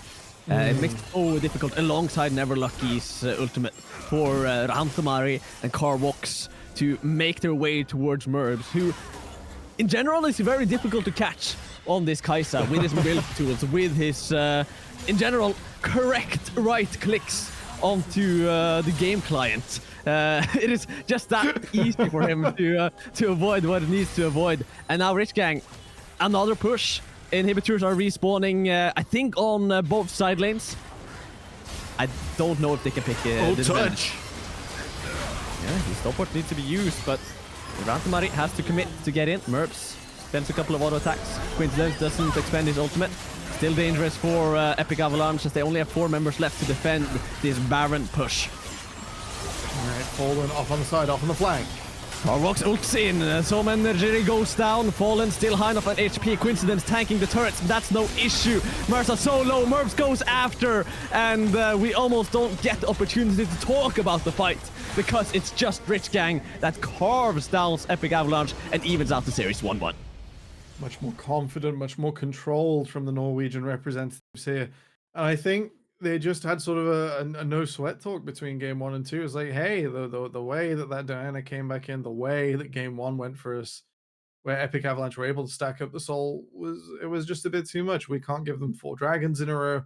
We can't do this. We just need to come together a little sooner. They do, and Epic Avalanche, I'm left wanting for an answer to how they can respond to that slightly better macro play. In game 3, we're going to have to see sort of a greater plan, a greater execution if we're to see a repeat of game 1. And yes, Merbs did the damage. He did, and but this is what is so fun about a best of 5. We've had best of 1s, single round robin in the group stage. We have best of 3 in the quarters, but now you know there's gonna be so much back and forth. Now it's Epic Avalanche's turn to get an answer. They might choose blue side and put Rich Gang out of this kind of comfort zone, and we know red side has the opportunity for Never Lucky to have to cook and on want to R5. go for the more spicy champions. I mean, we're looking for really, in a big way, more exciting games in the remaining of this series. And of course, they're playing for their lives. It's a best of 5.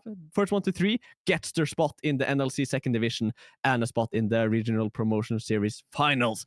And we're gonna see how game 3 is gonna go out as we head into a break.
And welcome back to the NLC RPS, where we're evened out on the scoreline temporal.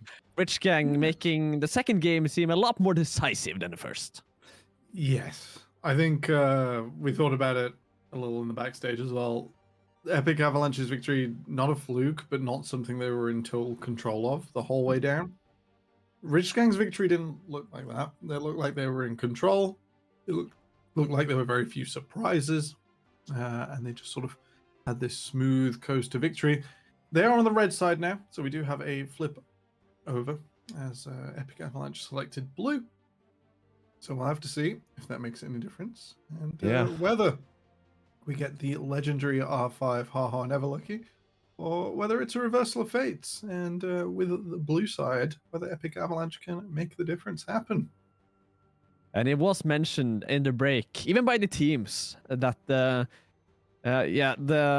invades by Fallen were a little bit annoying. Will get his own jungle? When's his level 1 gonna be fine? It's not okay.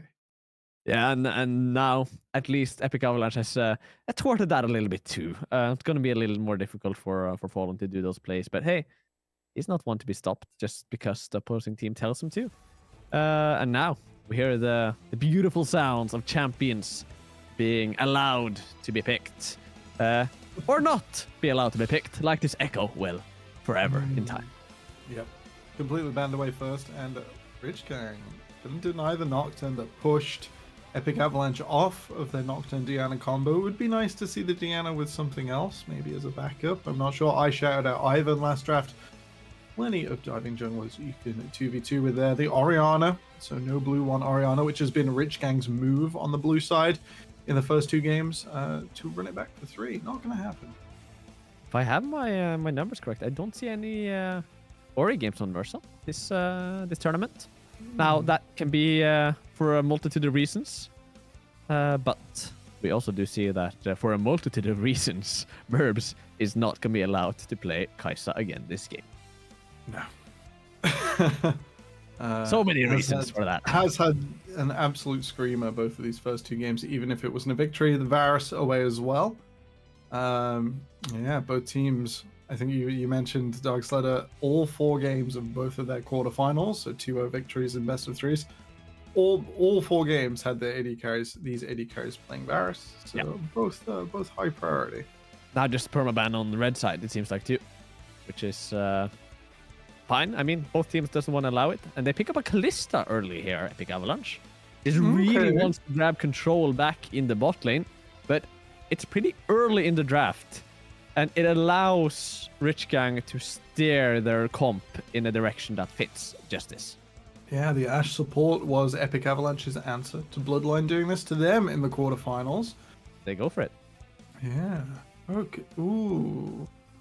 They haven't got the Varus to pair with it, which lines up nicely. Chains of Corruption and Ashe Arrow is a whole lot of not time spent moving, or time spent not moving.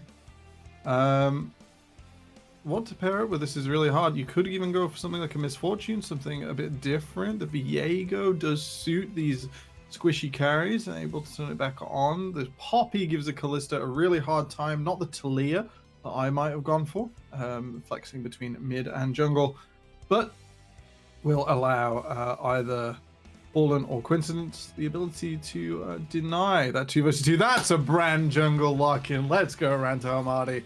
Oi, oi, oi. The 2v2 completed with a Renata Glash that allows the Kalista to sort of be that battering ram. Is a bit of a risk into a double range bot lane that the utility won't be enough, but for now, it's the way Epic Avalanche have chosen. Senna being hovered. Let's see how Rich Gang is going to answer to the fact that Epic Avalanche has cranked up the sauna. It's getting hot in here, but the Alistar is going to be the answer instead. So they're piling on with their crowd control, trying to maybe lock down VL when he tries to kite with his Kalista. Yeah. Okay. So, solo lanes all open for EA. Potentially Brandon mid. Been having the fins in my ear in the last 20 seconds saying, no, Merza plays it. It's like, oh, okay. Got a little bit too used with Reflect. with his Reflect has picking up had on the- such a tournament. Very excited to see them play in the next semi-final. All right. taking You out the see the, Karma. Been one yeah. of Never Lucky's most played champs in the tournament. Was also played in the quarterfinals, but right now, Rich Gang, they need to find a way to get damage into their comp. Yeah, I they think have a a lot of Karma would setup. be a little bit too supportive because they need something to really crank it up. If there's any champ that Never Lucky could play that would crank up the damage a little bit. I said it in the break, Temporal. I said I wouldn't say it on stream because it's too outrageous. No, And it is too I outrageous. don't think it's going to come Hovers to through pass. other champs. I think we might even see a last-minute switch to jungle or top Yeah. here. I just wanted to go bad with Syndra. More Kassadin would have really slapped, especially if excuse me, Coincidence has got a few games on it in top side. Maybe not at this stage. Maybe that's a bit too deep in the metagame. Interesting to see what EA go for here. The Belveth ban was transferred to the second phase, so I wonder if that was what they were going for. Whether they were trying to, say, oh, it's Brand Jungle, don't ban any junglers. Oh, but we're going to have Brand Mid and Belveth now. Not to be. Didn't execute that draft trap if that was the plan. The Jace comes through. Still flexible, still buying time and allowing some extra damage before unleashing the Renata and the Callista onto your enemies. Corky Brom, Perky or Brom. What are you gonna go for? Corky or Brom? Neither of these makes any sense. The Braum fine into the Alistar isolated, but not the way. There we go. That's more like it. So, not the dash though. Yeah, there'll be car walks. It is another dash. It's okay into the Poppy and topside. Camille eventually doing a little too much true damage. And where Poppy wants to live in that low resist area at the bottom of her health bar when her passive winds up. Just cuts straight through it and fits Carwax's MO this series of being a side lane menace. Coincidence picks up his own menace. This top lane Sejuani has been many a team's downfall this tournament. I've been seeing it in solo queue as well. It does so much damage. I'm sure this champion was nerfed 6 months ago. Incredible. I mean, we might be mistaken. Right now, they have not swapped top and jungle just yet. Poppy, I think it's a beautiful lane into the Camille. A lot of control, but it's not set in stone just yet. I think Rich Gang are just waiting for this swap. But, of course, Poppy doesn't have the opportunity to stop any kind of dashes from his jungle opponent in the form of Brand. But for now, I don't exactly know with this timer when they're allowed to swap. I thought it was 20 seconds before the 3-minute mark would be what was the case. And yeah, no swap. So might be a fallen Sejuani and a coincidence Poppy. Yeah, I think the Sejuani can sometimes struggle into the Camille. So it makes sense to, like you said, keep the Poppy up there. Try and deny the dash if that's the way you want to play the matchup out. Whereas the Sejuani just sometimes has to run away with the tail between the legs, which is a bit rough. Yeah. Round Tamari's Brand. This is a pick I've been really enjoying in solo queue. You just like the blue jungle item is just insane for mages. Being able to walk that fast is just a little bit scary. It's sort of like old style Moby boots, where like it's just a little bit too fast, and we're gonna maybe take that down by 20%. It's like really, really old Moby boots. Excited to see what they can set up with. He's sort of got a nice shooting galley here, because he's gonna be like max range, performing combos, like trying to get EQs or Ws to like set himself off at the edge of Syndra's Scatter the Weak range. So while he is like a vulnerable target for Flash Scatter or Ashes Enchanted Crystallara or a flank, this Brand should have a lot of agency to like open up a lane or anything that is contested and push Rich Gang back and try and make some of their tanks a little bit more vulnerable. That's what Epic Avalanche can do. One thing I also find a little interesting regarding the comps is I don't really think that that Rich Gang solved the issue of lacking damage, but it's not like they have any tanky characters on the side of Epic Avalanche to have to carve through. So you might say that what they have is efficient. They got the burst on the Syndra. There's enough damage in Poppy and Sejuani to make a difficult day for any of the champions on the line of Epic Avalanche if put in a rough spot. So in and of itself, Rich Gang can play this comp out. But of course, and why wouldn't they draft that way? They're relying on Merbs to position correctly, dish out the damage, and make sure that they have the way to clean up the fights, a way to actually keep that sustained damage throughout after all the big bursts is out of the Brand and the Jace. Yeah, and they've got Coincidence, Fallen, and Touch to sort of stack up in front of this Ashe. Be the meat shields they could... Be the best meat shields they could be. There we go, that's English. That's your language. One series without a UK team, and I'm just turning Finnish and Norse all at the same time.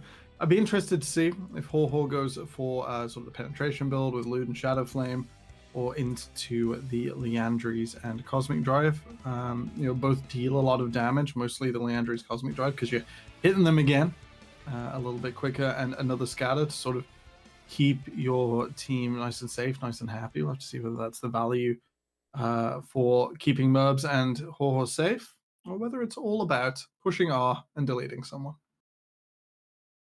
I mean, they need Neverlucky to do some damage this game too, and they need him to be play a little bit more refined than he's done throughout the series for now. Of course, the team play, the macro was really great alongside Neverlucky in game 2, but he made mistakes there too in the early game that might have been there to swing the momentum of that game. Could have been the deciding factor. It's what allowed them to get onto their dragon. Because Rich Gang started the first dragon game 2, and then Epic Avalanche completed it just by picking off the mid laner, forcing Fallen over the wall.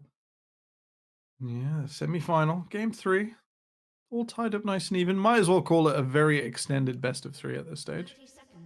Talking about best of 3s, all the quarterfinals turned out to be 2-0s. Finally, we have some more evenly matched opponents. Epic Avalanche, Rich Gang, 1 game each. First 1 to 3 wins will secure themselves a spot in the NLC second division and a spot in the finals of this promotional tournament. And a lot of honor in terms of nations also lies upon the shoulders of this series. I mean, it's been a lot of good banter every single direction, and now only 2 nations stand left to be able to talk the big praise for their teams. And Epic Avalanche, last representative of Finland, while Rich Gang doesn't want to be the only Norwegian team to fall before the others. Tomorrow, on Thursday, of course, we have Lazy in Life versus Chaos, 2 more Norwegian representatives. Imagine if we get a Finland versus Norway final after having 3 Norwegian teams in the semis. Unacceptable. I think unacceptable. Yeah, that's Someone's got to get hold of it. It's fair to say that doesn't feel very Norway at this tournament. They've had an absolute screamer of an event. I think should be proud, no matter what the result. Yeah, we're already proud, but Finland, I would not say that they were in the prime contention ahead of this tournament. They didn't have too much confidence put in them, except by their own representatives and casters, and they fell in terms of predictions early on. But they're left with the last or second to last lap. With almost the last lap. Almost last lap. Surprised me the most. I was told, oh, they're a slow burner team. They're a slow burner team. Like, they'll get going. It's just like, well, we've just had a whole split. Maybe time to not be slow is now. And, just as I sort of was like, oh, I'm not sure. They came alive. Absolutely, I think it's fair to say, mashed Bloodline 2-0. Taking out the Swedish Seed 1. And yeah, Finland, Sweden, Seed 1. Having a great tournament. 2v2, going the way you'd expect in this bottom lane. Epic Avalanche able to push up, and VL and it'll just able to really push forward and put the Ashe under pressure. They need to do this, of course. The Karma, no, the Kalista wants to make life difficult. So Merps, usually not the one to step out of position. Now, a gank mid lane, gets a knock up onto Mersa. The Scatter the Weak does not land a stun. Fallen has to outcontend, but he doesn't go to break the brittle. Splotted in the top lane, though, under turret. It's a kill for a kill. But the under turret means that minions are dying. And an extra chunk of gold goes to Carbox, and he didn't expend a summoner, but the Poppy did. Let's see how this played out. All right, probably hookshot straight onto the tower, pinpoint range to try and get around the shield. Grass proc first. Use the minion. Running out of time here is Carbox. Auto Q gets pushed back in. So Carbox, not the instigator. Coincidence. Yeah. Just a little too low on health. The surprise factor for Carbox. I mean, if you would have to respect the threat of getting killed for so long, I mean, rather just pull the trigger and get back to lane quicker and secure a 1-for-1 at least. I mean, that seems to be the mindset that Coincidence comes into there. Something really important has happened, Dogslider. And I'm not talking about that dive on mid. I'm not talking about the dive on top. Now Hantomari has got through his first clear with 28 CS, uninterrupted by Fallen for the first time this series. Is having a great time on this jungle brand. Very happy with himself. Look at him. Look at him go. Able to farm some camps. I can't believe he looks so happy. It was like he's reached bliss nirvana or something. No rich jungler interrupting his when life. you go to sauna in Finland. Just absolute peace. That's how I feel like when I'm in Finland. So usually it's on vacation, so you know it should be peaceful. See you on Tamari. Make his life difficult. Steps back. Carbox just doing a little bit of a flub there. Accidentally put the hook shot on the champion he wanted to aim at, not the wall he needed to bounce off of. Happens every now and again. This is not Attack on Titan. That does not work. Fallen again. I mean, he's been inside the opposing jungler 2 times. He goes we spoke too soon. No, the piece has been broken. The War of the North. And look at the damage this Sejuani is doing. Rantamari does not have to flash out, but yeah, the wolves are resetting. He can pick it up here easily. Fallen, never lucky, making sure Mursa does not try to steal it away. And we spoke of it, Temporo. It was just a little bit of a delayed invade. I don't know. With the aftershock and frostbite coming through around Tamari's health bar does not stand up at this stage, despite that lost chapter coming through and him feeling pretty good about his first clearing items. Fallen has just made it his mission to bully around Tamari while clearing this series, and it's working well so far. In previous games, it's put the Epic Avalanche jungler about 1,000 gold behind at about 8 to 10 minutes. So we'll check in and see whether it threw the brand off of his pace. He continues to clear. The brand clears so fast. Such a fun character to play with your friends or in solo queue. Making it working competitive though is a little bit harder. You do have a lot of agency as the brand, and you have lots of range. But you've sort of made it so your team doesn't have a tank. They don't have something like Princess under tower wants to duel it out. The shield from Carbox buying a lot of time. Who gets the last laugh? It's Carbox! That shield was so important, and the W was already expended for Coincidence. And another kill for Carbox, who, again, we know how much of a sideline menace he can be. Yeah, absolutely crucial. I didn't even see Coincidence step up for that round. Tamari will find Fallen. He's level 6. Ooh, here he is again. Doesn't want to force out the flash Fallen. Fallen is waiting. Watch. Yeah, he's just making life hard for Carbox, who's just TP'd back in. Coincidence didn't have that.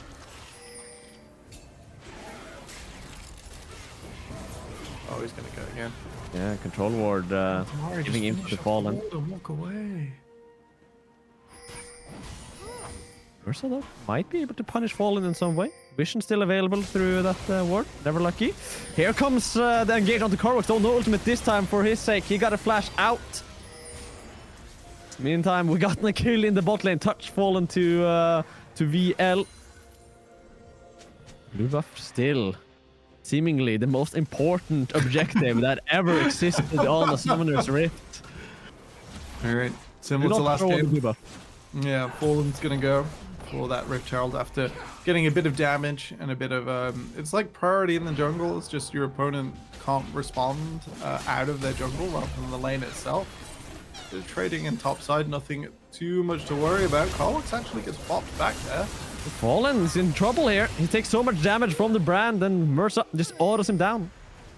Fallen finally paying for his sins. It's just come off Pulling a just reset. up. There's not a lot to be had. Forkshot will spot away the 2 remaining members of EA. Should be able to smite this blue buff away. Excellent. And yeah, I think just Fallen felt eager in all of the earlier engagements. He'd come out so far ahead. But once the aftershock is down, that sort of all-in from the Sejuani does get a lot weaker. Just fell down slightly too fast there. Mirza already doing a whole load of damage on the Jace. And if we're looking across the map, Dragon's up. Yep. Neverlucky is out of mana, but this is not going to stop him trying to get into this river. And it will collect the plants. It goes back up. EA's bot lane pushed in despite that 2v2 kill. They'll be able to respond slower. This Rich Gang are out on the map first. Let's see how much of a difference this 1k gold lead can make for Epic Avalanche. They love getting these early drakes. So this one is of the cloud variety, not something that usually has that high of a prio. We also do know that Epic Avalanche, they're getting that soul win con. Worth his weight in gold, but this Rich Gang first at it. Here comes Epic Avalanche to contest. Man, you cut the tension with a knife, Mervs. Oh, that ultimate is great. Followed up by Neverlucky's ultimate. And that just puts that stalemate over the edge. Ultimates, of course, used from Rich Gang means that they can't really position against the brand Kalista. Now they gotta defend the bot tower. Neverlucky. Yeah, they're not going to go for it. Not going to force the issue. They're going to invite Epic Avalanche to try that once again, presumably to not miss out on this wave under tower. A bit of an unnecessary cost. And yeah, EA's mid laner Mirza spotted out by Rich Gang with an exit ward onto mid with a Scat of the Week and a Glacial Prison. Not a lot to be done from Jace. A really neat pick. We'll have to see whether Rich Gang do it again as Epic Avalanche's bot lane came over to start the dragon. Ward spots out the approach of Touch and Merps. With the Kalista being on the objective, it's going to go down in favor of Epic Avalanche. But the fight afterwards is going to be great. Keep the life a little longer, but that's just for show. Here goes the support 2 and 2 kills for a Cloud Drake. I do not think that's worth it. So much tempo going straight back to Rich Gang. And now they can pop the Herald in the mid lane. That is another 2 platings. Neverlucky has had so much control in mid. He has a great CS lead. He's gonna get that plate goal too. Both kills and assists also in his pocket. And that stings a little bit for Epic Avalanche because there was definitely some momentum going their way. Yeah, they got in on the fight and they really paid for it. You're right, kills onto prime targets. And while Coincidence did drop down a little bit in CS, that's probably not Poppy's biggest contribution to this game. She's going to be happy no matter what she gets.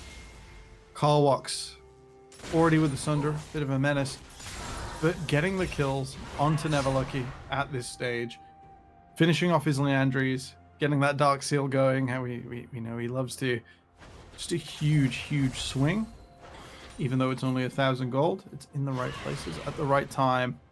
We'll keep an eye to see whether Neverlucky can do more with that as the next fight comes. Fallen has come to rescue Coincidence in the top side. Let's see here. Can you get out of this one? Because Touch is looking. Coincidence has gone down again. Getting that deep clean from Carwox. Fallen has to keep the turret safe. But Ranzamari, of course, will make this difficult. He's so high on HP. And yeah, Fallen just has to run. Dashes out, and that means free time to get the platings. Yeah, Carvox's Camille so good at picking that up. Cassandra with the double Q. A lot of damage. Oh, Touch WQ combo does not hit the mark. But here comes Never Lucky wanting to deal with the Carbox. Oh, but gets the shield from that single auto. Mersa is here. Fallen does not have the damage alone. Never Lucky out of mana. Let's see if they can attempt to dive, because Fallen takes the passive prop from Brand. Doesn't burn completely down, but again, Carbox is just playing so well this series. Yeah, an absolute menace in this topside. Coincidence has been on tank duty. Has been on his Cho'Gaths and his Orns. Poppy added to that list. It's a bit more damage, but not much at all, and probably less than the Cho'Gath, seeing as we're not going down that Heartsteel line from last game.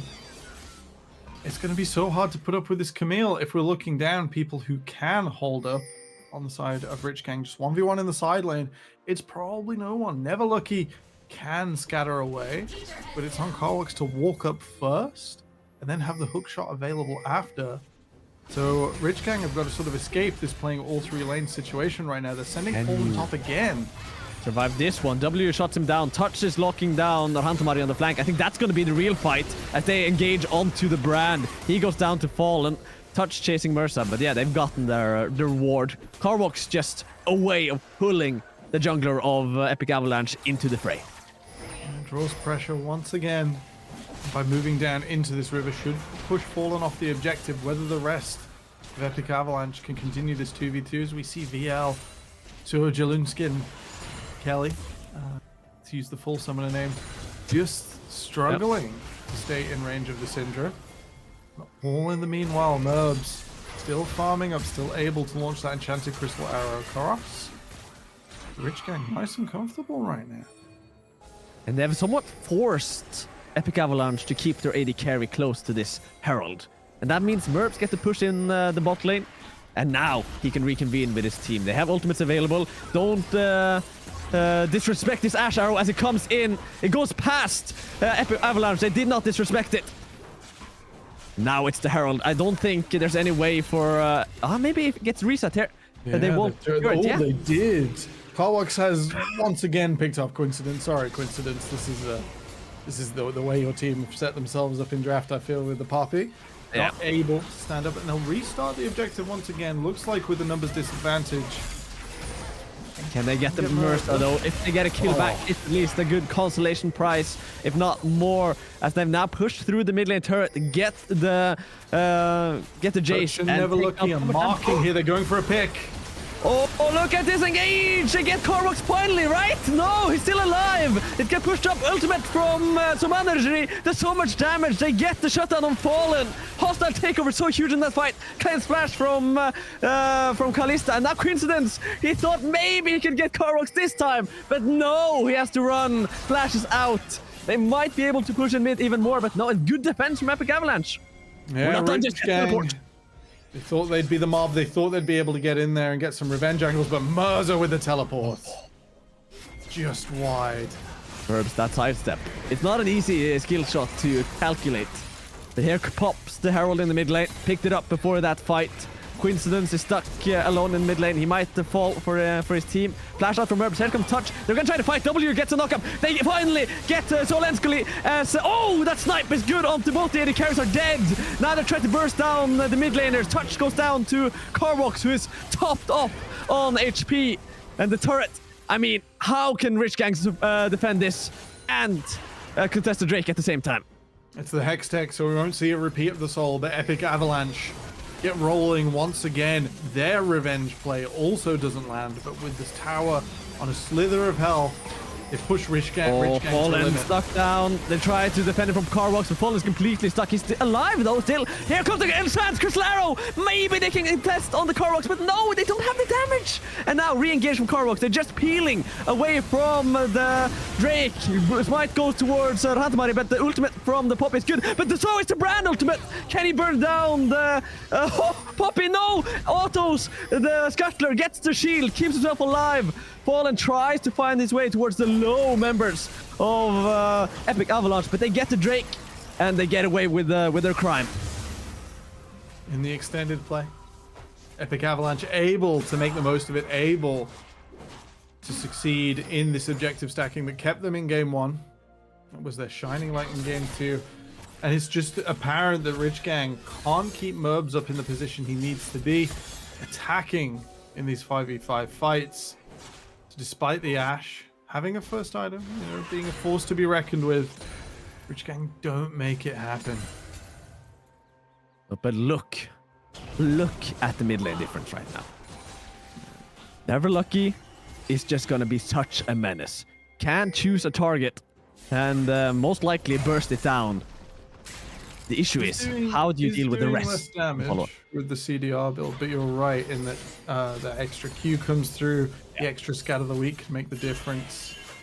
Be interesting to see the goal differentials. I'm sure Mercer is holding some in his pocket if that's what his build looks like. 70 CS, so quite a difference. 3,000 gold, so actually that is pretty much the whole thing. Yeah, it is.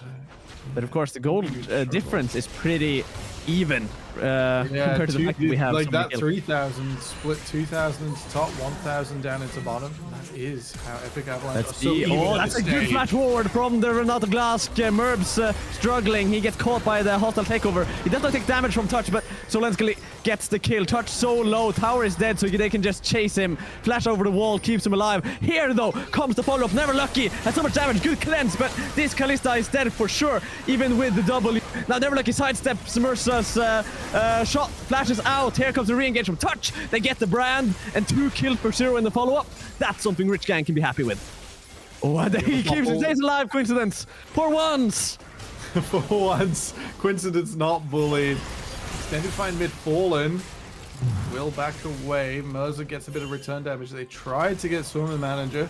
Carvox has teleported in for this play, so neither team giving an inch. Both trying their hardest, throwing everything at the wall to see what sticks. Yeah, gold still relatively even. I don't think 1,000 gold feels like anything right now. It's the way it's distributed that is interesting, of course. Carvox 5-1-1. So huge this game. While the other solo lane for Rich Gang is where their strength lies at. Never Lucky. You can see how much control he brings into the fight, how much damage. And yeah, they just gotta find a way, both teams, to play around it. Obviously, for Epic Avalanche, the side lanes will be where they look for Carvox. He's been running over Coincidence all game long. And yeah, another attempt here where the Poppy just survived by the skin of his teeth. Oh, look at the damage. Yeah, Coincidence going to struggle to hoover up these waves. So this one for sure. Poppy does get a little tankier as she goes into that low region of Hellfog incident. Oh my goodness. But up against true damage, that doesn't mean a lot, those extra resists. Carvox penetrating through nicely with the Sunder as well as the Mythic. Excuse me, can make it a little bit harder. The Poppy in the side lane in an already tough position. Not going to commit the teleport here, going to concede the tier 1 tower so that when it comes to this Baron, Rich Gang aren't too stretched apart. Make no mistake, Rich Gang cannot allow Epic Avalanche this game with these Not again. No, the amount of damage they will add onto their already big damage. No way. They just can't. And we've seen them adapt how they play it. First game they were willing to give the 3rd Drake, contested the 4th one and lost out. Second game they were there for the 3rd Drake, and they at least try to stop it. Here they go for another engage. They lock onto the Renata. They got a kite back. Good damage on Touch. He's tanky though. Can take a lot of it. But they're struggling to find the damage here, Rich Gang. Ultimate from Coincidence will be huge. Knocks away 2 members. It's Brand, and I can't really pay attention as the fight is going on. Here goes the support down. They chase after the Kalista, but he stays alive versus Coincidence. The people that were knocked away have joined back in. Fallen has so many spears in him. I can barely see his model. And it's a win for Epic Avalanche, and that win, that allows them the Drake. They'll go to Soul Point once again. Epic Avalanche are just executing this triple threat composition better than Rich Gang's double threat. Rich Gang aren't able to keep the Ashe firing away in the front line. Watch this. They engage. Rich Gang choose this fight, and while they should nail VL, the flash gets him out of there. And the hostile takeover is huge. Absolutely. Never Lucky and Merbs can't modulate the front line while they are berserk, attacking each other, and while the damage isn't high, despite bopping 2 people away and coming back in. Rich Gang not able to convert on the fight, not able to reach any of the 3 carries, and they'll lose their front line in trade. It's definitely worrying, as later on, those extra J shock blasts, doesn't matter if you've got a tank in front of you or not, they are just going to absolutely sting. And Rich Gang, once again, like game 1, on the clock. It's very, very similar because of this Drake setup, with the fact that Rich Gang are even in the gold department, but they're just struggling so hard to make it happen around the Drake objectives. And we know what this soul will do to the comp of Epic Avalanche. It'll make it so hard for Rich Gang to be able to play the comps the way they want to. And they have to be mindful. Mursa and Karwok still has their teleports available. And now Baron is in the dark. Executing so hard up against the Kalista, up against the Renata Glass. Brand as well. So many stuns in the front line, so much danger for the members of Rich Gang as they come forward. Even with the healing from Sejuani, even with the locket, there is no promise of survival. They'll be pushed back away from the Baron here. Fallen just going to show his face. And it's such a difficult position when Haha Neverlucky's picked out once again. Flash out. Worst time for that. He's rare to be found as, yeah, he has to back up. He's super vulnerable. He has so much of the gold of Rich Gang. Even though it's even in gold, it's because he is sitting on so much on it. Almost a flame horizon over his mid lane opponent. While he's backing off, the rest of the team has to posture at the cusp to make sure that they don't give too much prior over to Epic Avalanche. Now, Neverlucky's back. Ult picked up. It doesn't really do anything. Yeah. He throws it. Fallen has done that 2 times now. Thrown it out too early. The follow-up is not there. Just a little disconnected from the rest of his team. We're trying to push the minion wave in. I like Haha going for the scatter there. Everyone has coalesced around this Baron now, teleports or not. They start it. And this is without the opportunity of getting teleport out of Rich Gang, so yeah, they can't. Really They go on to shock either. and it's easy for him to disengage. So easy. He has mercs. Yeah, Doesn't get enchanted down long crystal enough. just like the glacial prison, just isn't enough for Rich Gang to actually convert. It will help them win the river back and clear out some vision. That's a small prize at this stage. Karwok's already back down in that bottom lane, already threatening the tier 2 tower in this bottom lane. He sticks around unanswered, just 30 seconds away. It's so hard for Rich Gang to actually find the engages with the Kalista with the cleanse. As Neverlucky levels up, that will be his ult executing now, and some extra statistics as well for the Syndra.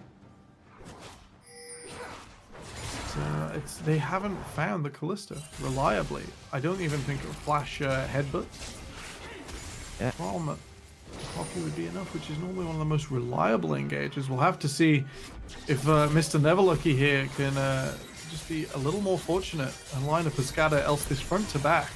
It's a little bit too cursed for Rich Gang. It's been a challenge, and yeah, it's one thing to hit the crowd control. They've been doing semi-consistently, Rich Gang. It's another thing altogether to step up against this Epic Avalanche comp and make the damage happen. That's been the crutch difficulty that Rich Gang has been Devil having. has been in the details this series. Absolutely. And you can see what Rich Gang can do when they have the game in their grasp, in their control. They look so... Oof. Flash out from the brand. Top turret goes down. It's a timer. There are 5 people here. Teleport back from the Poppy. Is the one to answer this forever push from Karwok, and he's just melting through the towers. Now another ultimate onto the Ranthmari, and this time no flash to get out of it. That is a little bit of an overstep from the brand. I feel like he was a bit too soon, knowing that the Camille still has side lane priority. Could just wait. Could let Rich Gang stress themselves out and make an unforced error. Instead, it's a little too quick on the draw after just flashing away the brand, the prime target after giving up that summoner spell. Epic Avalanche are moving up towards this Baron now. They want to trade. Yeah. Luckily for them, Rich Gang, it's touch. He can use his ultimate to get out of it.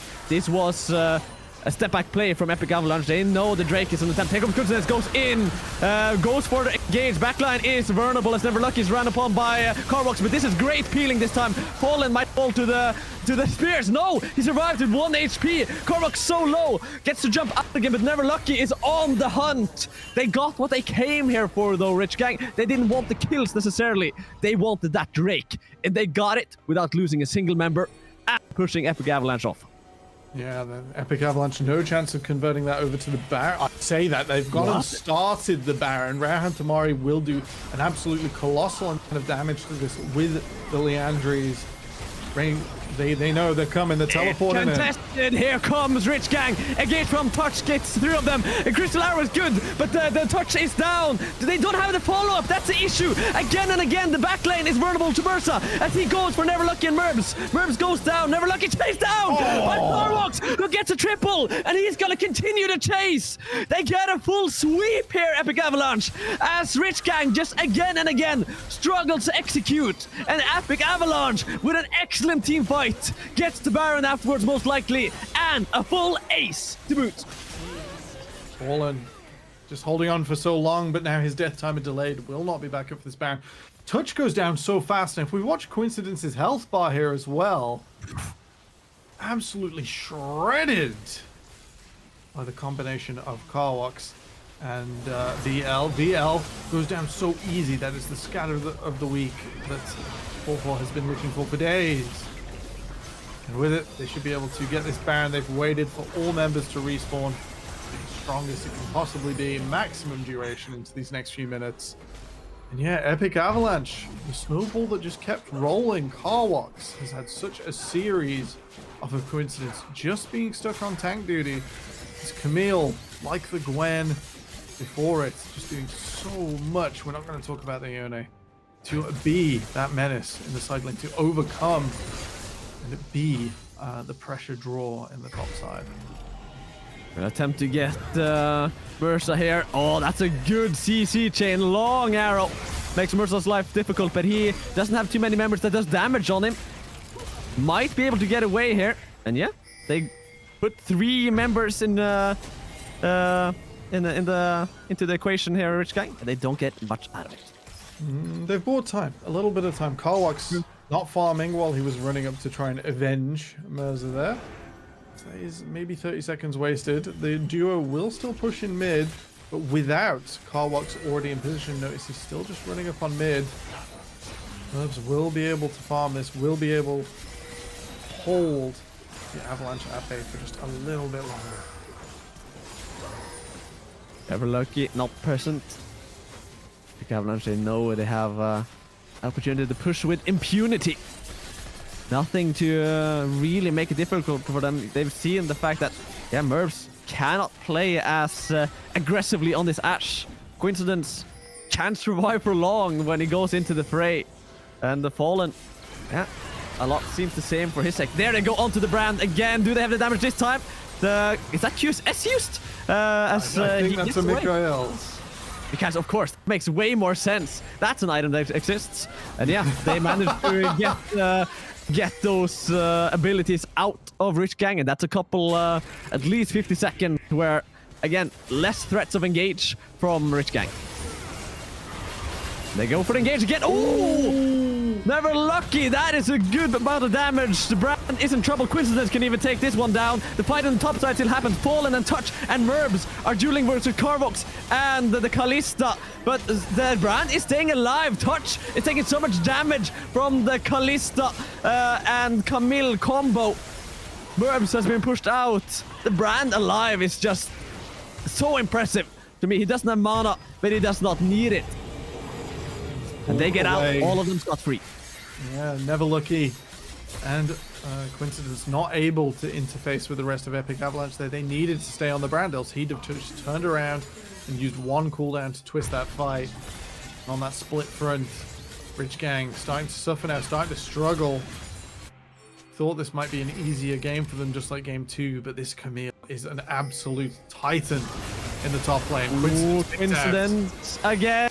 He's gonna get executed. Teleport in from Carwox. He gets stunned down, but we know for a fact that they're not gonna be able to burst him down. Now it is Never Lucky 2.5 members from Rich Gang that had to stop the soul.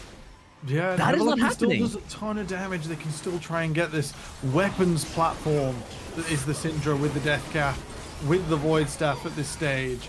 It's high cooldown and it's high damage, but it's not enough, and the Infernal Soul will be Epic Avalanche's. Rich Gang are really in a bit of a pickle now. Yeah, it's getting more and more difficult, and yeah, Epic Avalanche. I mean, this is just them playing it really well. Here goes again. The Renata gets saved by the Kalista ultimate. Mersa gets engaged upon. I think he should be struggling. Yeah, and this time there's just no way out. As Rich Gang has a small window to push. They get the mid lane turret. That is an objective bounty. The Kalista has no issue to get out if he needs to because of that plant. And they just gotta back off because they have to help Coincidence versus Carbox. We already know that this is not gonna work for the Poppy. Doubly so, with that Infernal Soul coming through.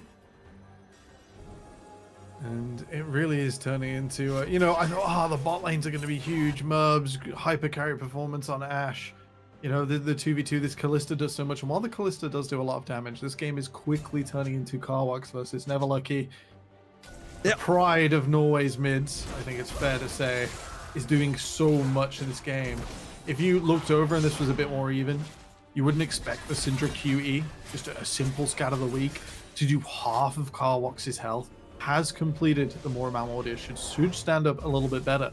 But even at this stage, Syndra is absolutely vital. Can one-shot that Kalista every day of the week. It is still Rich Gang's hope in this game, is keeping them alive. And Carwax, what a menace. This Camille, show up on sides. I think at this stage a 3v1 is almost on the cards. Now, 5-man stack. They go on to with an ultimate, but it doesn't hit. Fallen takes the aggro. Another good ultimate from Coincidence. Get Brand away. That's so important. But do they have the damage? It doesn't seem like it. Carbox, his shield is proc, but he disengages with his E. Fallen so low, but they go on to the Kalista. Can they get it? No, the kiting is too good from Sularanskli. And as they kite away, Mersa takes a big chunk from Never Lucky. They're not done just yet, Rich Gang. They're fighting for their life. Platform Never Lucky gets the stun. Stopwatch. It's just in delaying the inevitable. No way with this push. We're pretty late in the game. The death timers are long. Baron is spawning. Can they make this? Rich Gang from nowhere modulate the front line, and Rahantama showed up at the worst time just to catch the back of Touch's engage. I don't know if we're going to get a replay, but that headbutt pulverize had no right hitting the Brand, who had shown up a little late and walked straight into the bull's horns. An absolute all-star performance from Never Lucky. Can he defend this Baron? Rich Gang have got to fall away gracefully here. Shock Blast hits the front line. The Baron resets. And the Rich Gang knows that this is not their fight to take. They've given Epic Avalanche so much. But in this fight, turnaround, huge engage from Carwax. He locks down Fallen, and after pushing him back to get the cooldown reset, disappears into the stopwatch. Epic Avalanche really favored at this stage. Carwax pops his shield, pulls back. They don't make the most of the hostile takeover, and then VL getting caught is a complete reversal. While Fallen goes down and no one else, Never Lucky gets a huge amount of damage there. Absolutely destroys Murder. Big one, Never Lucky. It's a Baron that does the job, actually. But Touch has to fall too. For now, it's a 2-4-1 in favor of Epic Avalanche. Fallen's gone down. Oh! Never Lucky gets another kill. He's playing his heart out. There comes Ash Arrow. Hits the Brand. And Never Lucky gets a triple. It goes on to Carwax. Might have the damage, but Coincidence pushes the posing. Top laner out of the way. Flashes in. Almost gets Coincidence. Yeah, he gets him after all. Goes back in, but gets knocked back with Never Lucky, who gets the shutdown. Never Lucky saving the game from Rich Gang. And they got 3 members alive. They might get the Baron. Never Lucky is just redeeming himself throughout this series with a huge outplay. Never fortune, only favor for Never Lucky. Watch this defense of the Baron. Touch is all in, trying to soak as many skills as possible. That is an absolutely colossal amount of damage. The Kalista, you're right, finished off by the Baron. The Brand ult forced and split away from each other. And another scatter decimates the Renata. And in live, it is enough for Neverlucky to not only pick up these 4 kills, but the Baron as well. Neverlucky and good! He takes over the fight completely, and even though Coincidence tries to make his life a little harder, he still manages to scatter the weak. And I didn't think I would call Carwick's weak this game, but with that play, Neverlucky makes it so. And the game is just so on a knife's edge right now. We got 40 seconds to Elder, and there's just so much power going in. This fight gave 25 stacks on the Magi's for Neverlucky.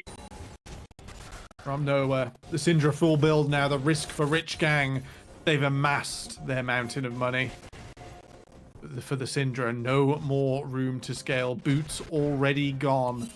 This is as strong as she will ever get. There is still room to grow for Epic Avalanche.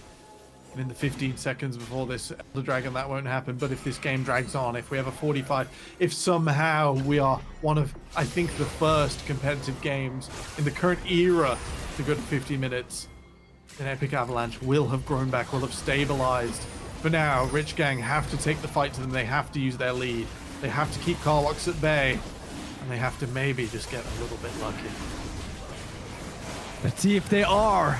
Or maybe they just need to be Neverlucky as the enhanced Crystal Arrow goes. Here comes the hostile takeover. Doesn't need too many as the Camille is knocked away again. It's a 5v4 in advantage of the Rich Gang, and they go hard. They take the Elder. They take Epic Avalanche, and Neverlucky smites them all down as it's only Carwox who is left to see the game and the hopes of getting the match points fall as Norway takes it back.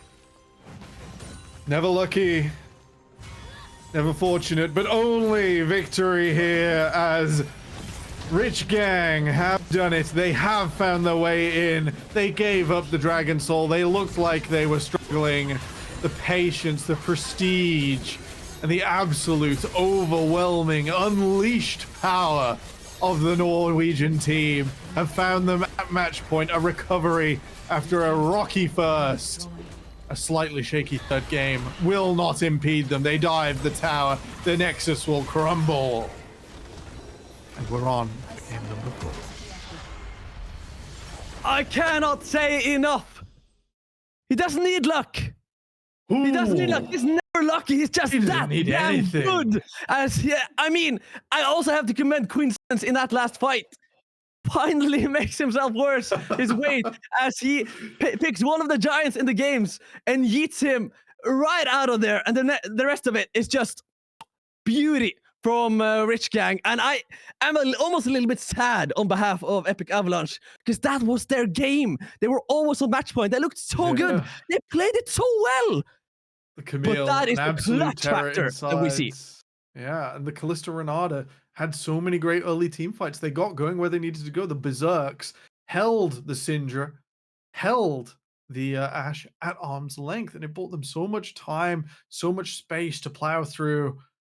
Oh, never lucky. Can we have the damage back very quickly, production? Can we just 62k dropped in a competitive game?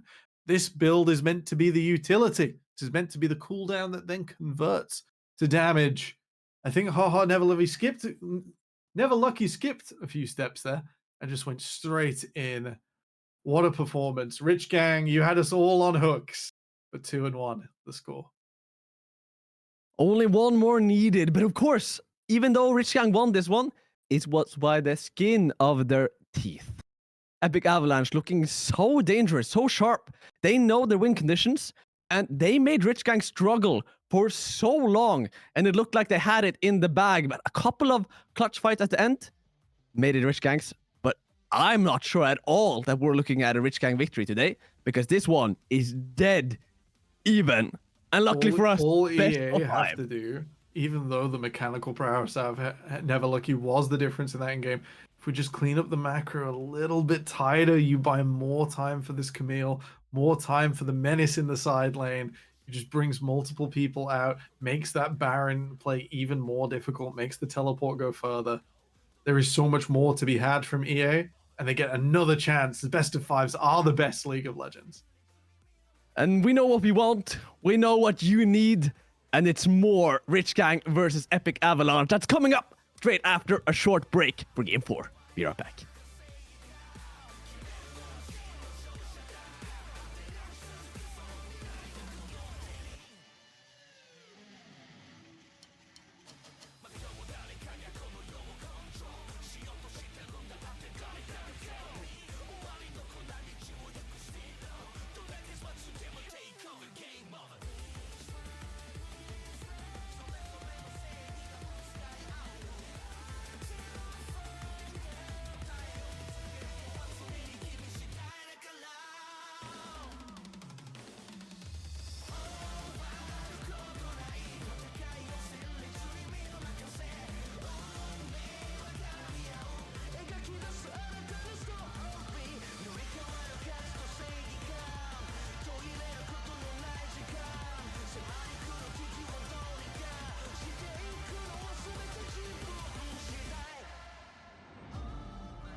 And welcome back to the NLC Regional Promotion Series, where the score is 2-1 for Rich Gang.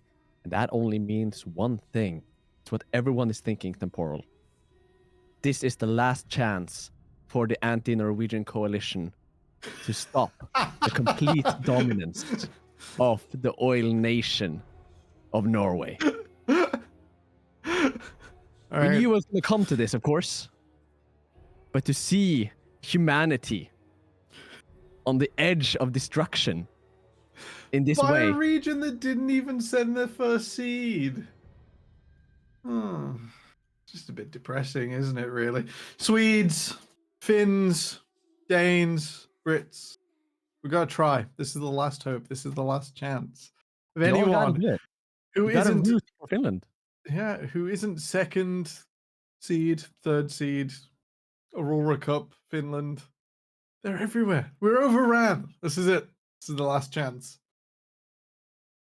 And yeah, it was so close. I mean, being 2-1 up in the series, a best of 5, it is such a good position to be in. It's not a safe position. It's not a comfortable position.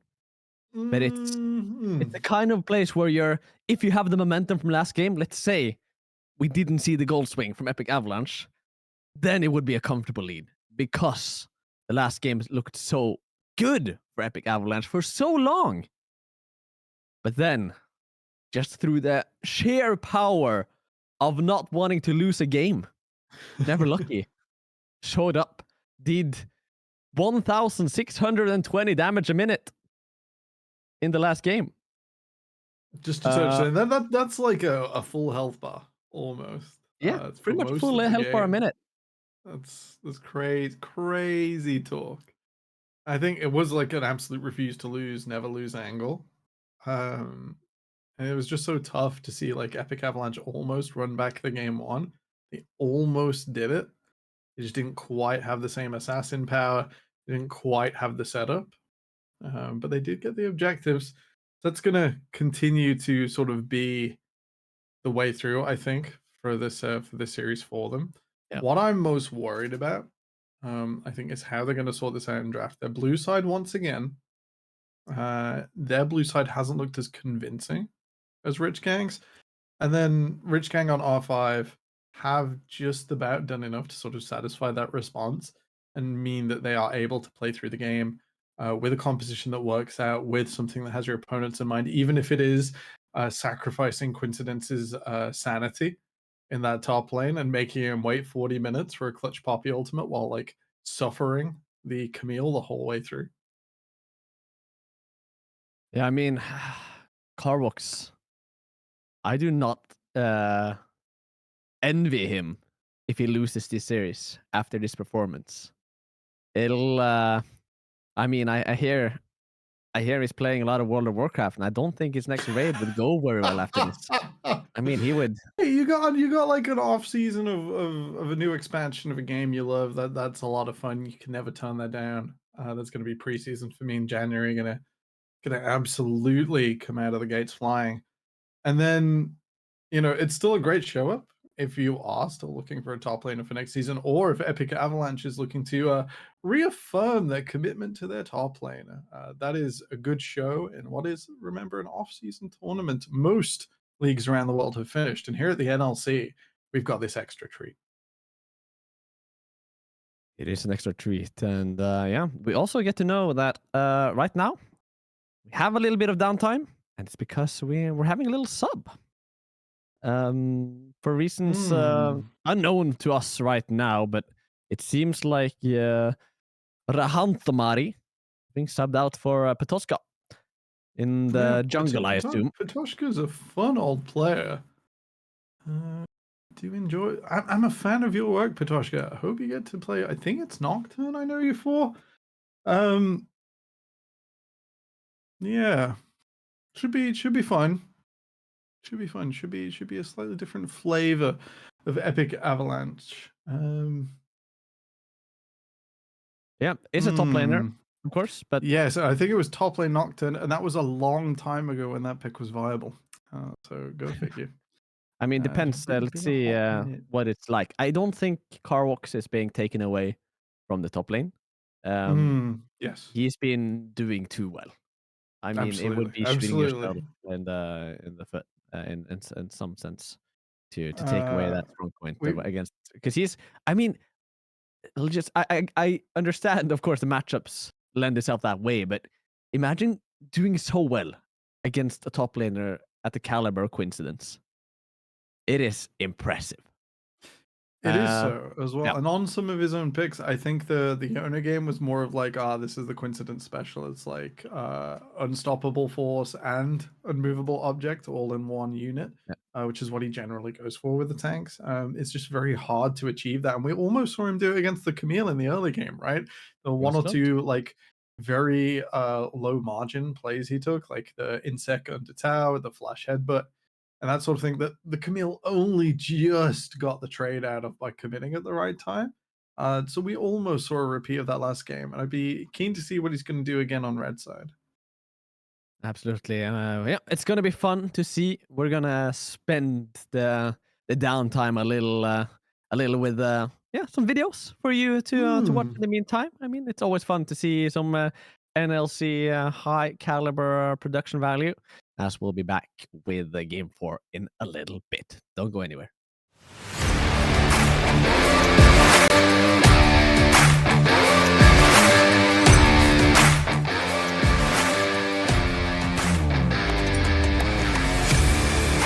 Teleport coming in from Coincidence, he's gonna force Lynx to react because this Knock can actually end the game if they don't respond fast enough. Tuxi should do to TP back. I don't know if he will do it. Yes, start the recall there. But in the meantime, his team is turning his attention. Oh, Tuxi! Can't get back. Is the game over? I think the game might be over. We're having a backdoor. No one can get back from Lynx. They've traded Baron for the Nexus. They've traded Baron for the Nexus. What is happening in this game? As Coincidence is just hitting away. He sees the victory. Like this, they need to do something, react. It's good, going in really, really deep, looking for something. Chaos popping that ultimate together with Ratu. They look for Carbox, they do a lot of damage, but it's not enough. Look at the backline, J4 going in as well. Now Spoon doing a lot of damage together with Chaos, but DL has the perfect positioning. J4 might not be enough as a pick, but they are gonna look for it anyway. A lot of damage is not enough. Versa picking up. Go underneath the Nexus turrets, or not the Nexus turrets, the tier 3, but it doesn't matter because they can go wherever they please, to be honest. Gutsy takes a bit of damage from the turret, but it does not matter. Mikkel falls to Ericsson, and so does the rest of Garden Game, and there's nothing to do when he's on that Akali.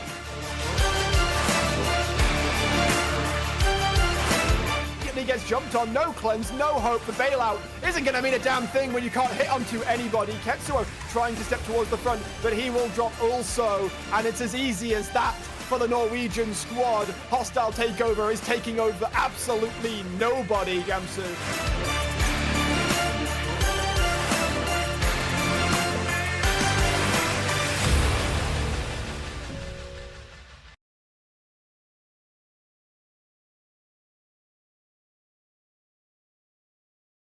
Back with the NLC RPS as we're looking for that 4th game potential winner for Rich Gang, unless of course Epic Avalanche can take it back onto themselves. And Temporal, they were so close to getting that 2-1. We talked about it time and time again, but what we haven't talked too much about is how it must feel to be so close and then have it swing and now be at the receiving end of a team having match point.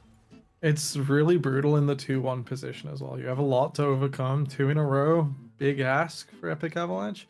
And at the same time, you've tasted it. You've had 1 win on the board, and the third loss, the third game rather, was such a similar position to be in, and it's really brutal to sort of have it so close and yet so far away.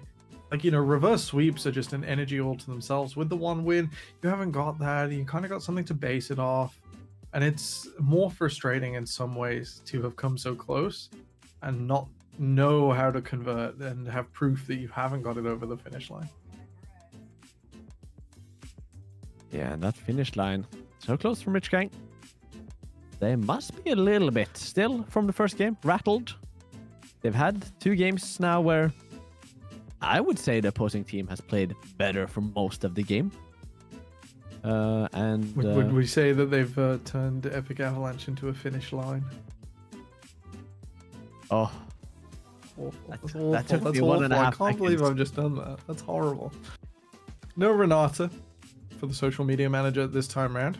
And instead, that is the first time Varus has got through bans this series. Yep. Straight in on blue one. and what does it allow? Rich Gang, because they felt like they had to take out the Renata. Understandable. Nocturne, adaptation that we didn't see from the get-go. Now they're just going to answer with something that the Mervs has been playing earlier in the tournament. It is the Jinx. But, I mean, it is definitely a little bit of a contention, giving away the Varus in return for this late-game scaling champion. Yeah, I think, the Jinx scaled up and she has enough range where Varus isn't like her biggest fear and doesn't completely crush the lane, but still advantageous for the Varus here. Let's not sort of beat around that bush, unless Merbs thinks he is Gumayushi, who somehow enjoys this matchup, I guess through being with the best support in the world. Touch is a really good support. We'll have to see if he's quite at that caliber. Brand locked in once again. Epic Avalanche flexing this one. And the brand wasn't looking too bad in its first game either. So it did not end in a win. This time it might be the social media manager that picks up the Nautilus. Alright, still engaged for Epic Avalanche. Rich Gang have used this to great effect so far. So now the run back, as they have that in. Wouldn't mind the Braum here on 3, just to sort of eat up the brand ultimate as well. You sort of get double efficiency on that. And Rich Gang, they're going to go for it. That's not a bad read at all. Now with second phase bans, there's a flex, but you could try and get rid of some of Karwax's more influential top lane picks this series. I think Camille should not be going through this phase. Yeah, maybe not. Gwen, I think Gwen was even more.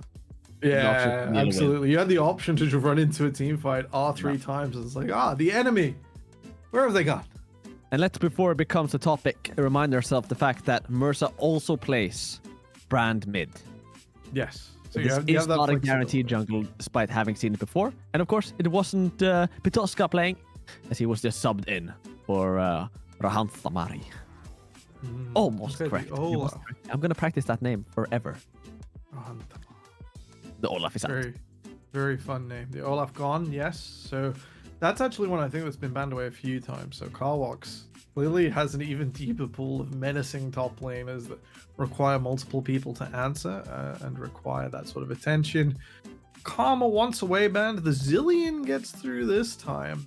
And Ho-Ho with a hyper carry in bot lane will likely be looking for that on the 5th pick. The Zillion does have plenty of lanes that suffer. And that's why it's great that Coincidence has this champion pool that is just so hard to fully clamp down. In the pre-show, we called it an unstoppable force and an immovable object in Cho'Gath in Game 2. And now again in Game 4, we'll be looking to fulfill that role. I feel like Cho'Gath is just a counter to Brand, because he has so much HP that max HP burn doesn't work. Wait, how does that math work out? What? All of this? Yeah, it's pretty overwhelming. I mean, Karwax is just flexing at this point, going through the champion pool if he goes for that. But they lock in the Kane for Petoska. This is pure comfort. And now, we've seen Kane once before in this tournament, and it was completely... Was it me and you? Did we cast that? I don't remember. I cast I definitely cast it. And it was Kane us. got absolutely mashed. Then it was us. Yeah, he got completely shut down. Did not really get the ability to even compete and be turned red and then turned off. The set coming through. It's an older counter, Captain, but it still checks out just about. It does the sort of percentage health damage. Nico would be quite interesting. I still want the Zillion though. Oh, come on, give me the best. Give me the best of Never Lucky. It's your own time. All very exciting. The set locks up the Cho'Gath for long periods of time because Cho'Gath is trying to play in his own minion wave, which allows you an easy pullback, and it will be the own in here. 4 Haha, which allows him to attack this brand really effectively in lane. Ranged mages don't like it when the assassin jumps forwards, normally over their skills, and right up into their jawlines. Set doesn't do as much damage as he used to. We'll actually see which way that top lane goes. Coincidence could probably go the Everfrost build and evade that 1 versus 1. Be quite interesting to see. Might be the case. And of course, I mean, if Carwalk's strategy was to open the League of Legends YouTube channel and look through some champion spotlights and found sets, I was like, yeah, what is he doing? Oh yeah, he's yeeting this Cho'Gath in this video and does a lot of damage to the opposing team. I mean, it's because that ultimate is just so good versus big HP targets, which Cho'Gath will be, Sejuani will be, and might make some major plays with that. Yeah, you get that extra damage and you get to break the front line. I would like it also to Brawn in this sense, not just because it's like a relatively high HP target. Sure, he's not actually the healthiest, or he's not got any money to spend, but it also breaks the ability to like throw up Unbreakable and hide behind it. And then you get a guaranteed stun if you reach the backline. Reaching Jinx a little bit hard just because of how high range she is, and then she gets a lot of space to play around her carries, so you're not always in like a nice, easy, attainable straight line. But it would definitely break Yone's approach, and it would definitely break the front line Bridge Gang in their setup. Let's talk about this Kayn. Yeah, because we Stop had picking before. Kayn in competitive, everyone. Epic Avalanche are like in the deep zone here. They're trying the fluffiest, craziest things. It's just not a good time. He does have, because this is a red Kayn. This is a Rust game, for sure. I mean, you could- I'm pretty confident. Yeah. Yeah, I feel like you're gonna have 1 target, 1.5, and it would be Jinx and Maybe Yone. Yone. Yeah. But definitely Jinx. Yeah, definitely Jinx, of course. Ooh. And with that said, Ooh, the that technology. is beautiful. Hey, Glacial Fisher someone's for the doing good. Cho'Gath. Yeah, and we So of no course, grass. did English. That does hint it's going to be the Everfrost time, especially the approach velocity. And yeah, Okay. we're also indicating, I think, Rust usually. Yeah, Patoshka didn't go for the Comet that just lets you stack either of them. Nice and quick, or is it the Airy? Can't remember, but any rune that sort of applies It's twice Airy. on damage gives you the extra stacks. Surprise, surprise, both of our AD carries maximum attack speed, so will be that on hit. Style Glacial Nautilus is a bit risque in this 2v2. Aftershock normally buys you that extra bit of time to survive through and then be a bit stronger and won't be present. The Guardian from Touch, my preferred Braum rune, just 2v2ing a little bit harder. I mean, not the most mobile team here from Rich Gang, so Glacial, of course, will make it so the opponents are a little less able to outstep your abilities, and there's a lot to dodge. But of course, as you say, more vulnerable in lane here, the bot lane of Epic Avalanche. Trigger right next to the Jinx. That could be all you need. Yeah, might be it. And we'll see. Patoshka, I think he'll be able this game to get his form quicker than we saw last time Kayn was on. Remember how long it took? Was it like too long? That's the math. That's the number, temporal. And here with 4 melee opponents, and I mean he has the opportunity to go to Coincidence and side him down a little bit without too much impunity. I think at least, and he'll probably do that a little bit. Might try mid, but that's just more go risky. farm top lane. Why not? Yeah, I mean Coincidence has been an objective this series. Carwalks has indulged himself. I mean, Coincidence did indulge a little bit himself in game 2 on exactly the Cho'Gath. So let's see if he can get those old stacks onto Carwalks this time too. But a less squishy champion means that there's more to eat through, and I like that from for Carwalks. I really envy him that. Yep. A little bit tougher, a little bit stronger. And yeah, the Yone for Carwalks wasn't a good show. Never lucky. Going to show him how it's done in this game, most likely. And with when it comes to the Cho'Gath, I think you're right. Instead of like with Yone, where it's like I'll get the Hearthsteel heart steal, half the health goes, eat the second half.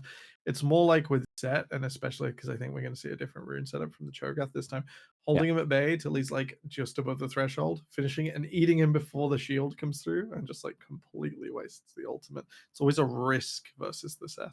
A little bit of mind games involved. It is, and we already know that the Cho'Gath is going different runes thanks to production. We know it's glacial augment, so it is definitely a different direction. I don't think heart steal is the way to go. Giving yourself more HP doesn't necessarily lend itself too well into the set, both because he has some max HP damage coming up most likely, and of course the ultimate. So you don't wanna play into your opponent's punchy hands. Ideally not. And then Set does so well with Blade of the Rune King as well, which is nice item if you can build it on your top laner. Just being able to start off a fight when you both sort of come running out of base or you're in a neutral position, and just that nice chunk to start things off feels so good. If it is advantageous, steal some move speed, keep it going. Why not? Keep it running. And that's sort of going to be the vibe in top lane, I think. The Cho'Gath have to be mindful of extending a fight that starts better on Set's terms. Exactly, and also because you have that E that pulls the Cho'Gath towards you. It's something different altogether than stunning someone, because you get to run at them for longer down the lane. And with the Q from Set, you get the movement speed towards enemies. You get to do the first initial punches and then go for a Q again after the E. So if you more get the important setup, when Cho'Gath is normally the person to displace you. It's like, no, in this game, you're coming to me. It's a nice change in dynamic. we are waiting to get into a game. We're expecting to be there, but hopefully we'll get right into game. Oh, luckily it's not a real soon. Started with a pause, it seems like, and that is better news than the alternative. As we get to have the technical pause and spend it, I mean, together, as this might be the last game of the day, but I'm not sure of it at all. I wanted to be more shirt temporal as a Norwegian representative here on the desk. You just want your 100% Norwegians. That's just it, isn't it? Yeah. I want last series for me on the NLC RPS. It's been an absolute pleasure, and just sit here and continue my hot leaves and tea meme because the Finns loved it first. Thank you, Finns. They did. Namely Carvis. But yeah, and Norway is one of the main consumers of coffee in the world, so the percentage is really high. I hope that's not coffee for your sake. It's a little bit lame. I actually don't get thrown off by drinking coffee late, so I'm you're fine still with it. young. No, I'm not. I'm 30 years old, Temporal. Oh, he's young on the inside. Man. He's young on the inside. What do they feed you over there? Coffee. It's incredible. It's coffee and tørrfisk. And what else? I mean, what does that mean? Tørrfisk? You want to hear about tørrfisk? Go on. It is dried fish. Salted and dried fish. Fair enough. It is a Pretty very production good. informs us it's the worst of all foods. Just because cow only likes red meat. But in north of Norway, where I'm from, I come from 69 degrees north. That's over the Arctic Circle. Oh. That's what you really need to give your food a little bit of extra life, you know? Tørrfisk, that is the way to I'd judge it, but my boss was in Hong Kong recently and brought us back some dried fish skin. I looked at the pack and I was like, those words are just a bit mean, but absolutely delicious. It's just the way it goes, you know. The creepier the food, higher potential for something cool you've not had before. You know what? I just got an absolute slap in the face because I said Norway was amongst the top consumers of coffee in the world, and I was right. It's the second one, but who is on top? It's Finland. Who would have thought? Who would have believed? Finland. I mean, that is if that is any sign towards how this game will go at 9:36 p.m. in the evening. You think it's a Finland resurgence angle? A surprise statistic at the end? Potentially. I don't know. If this game is going to be decided by coffee, I don't like the odds of Norway, as we are finally on to the rift from a beautiful perspective. that we usually don't get the pleasure of seeing. The Epic Avalanche, they want to see it once more. They want to make this a full 5-game series with the silver scrapes and all. But first, they have to win against this, Rich Gang that has been showing up more or less. We can call them all-star, I think. I think the idea of this team that mutated slightly after the Norwegian regular season. Stacked with talent. Coincidence, Never Lucky, Merbs, Touch. Names, well, Fallen as well, actually. Like, I got the order. I wanted to say that and slightly wrong. All of them present across the ERLs. The skilled players in their own rights. I think it has been more of a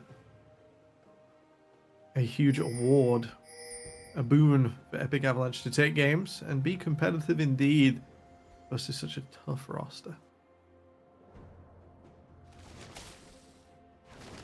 If I remember correctly, I want to have it said that all of these players on Rich Gang has played in the Good Game Liga. But only touched the season. We've had them as in between. Of course, Never Lucky as a Norwegian all-star mid laner been there, but we've had Merbs, we've had Coincidence, and the one I'm least sure about is Fallen. But I think it's played there too. I think you're tempting me to look it up mid-game, Dog Slatter.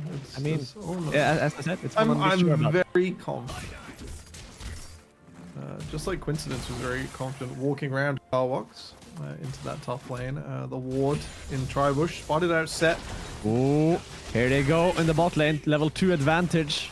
Serving Merbs and Touch well. As no aftershock. social media manager. Doing not too good. Yeah, like the Gangplank level 1s of all.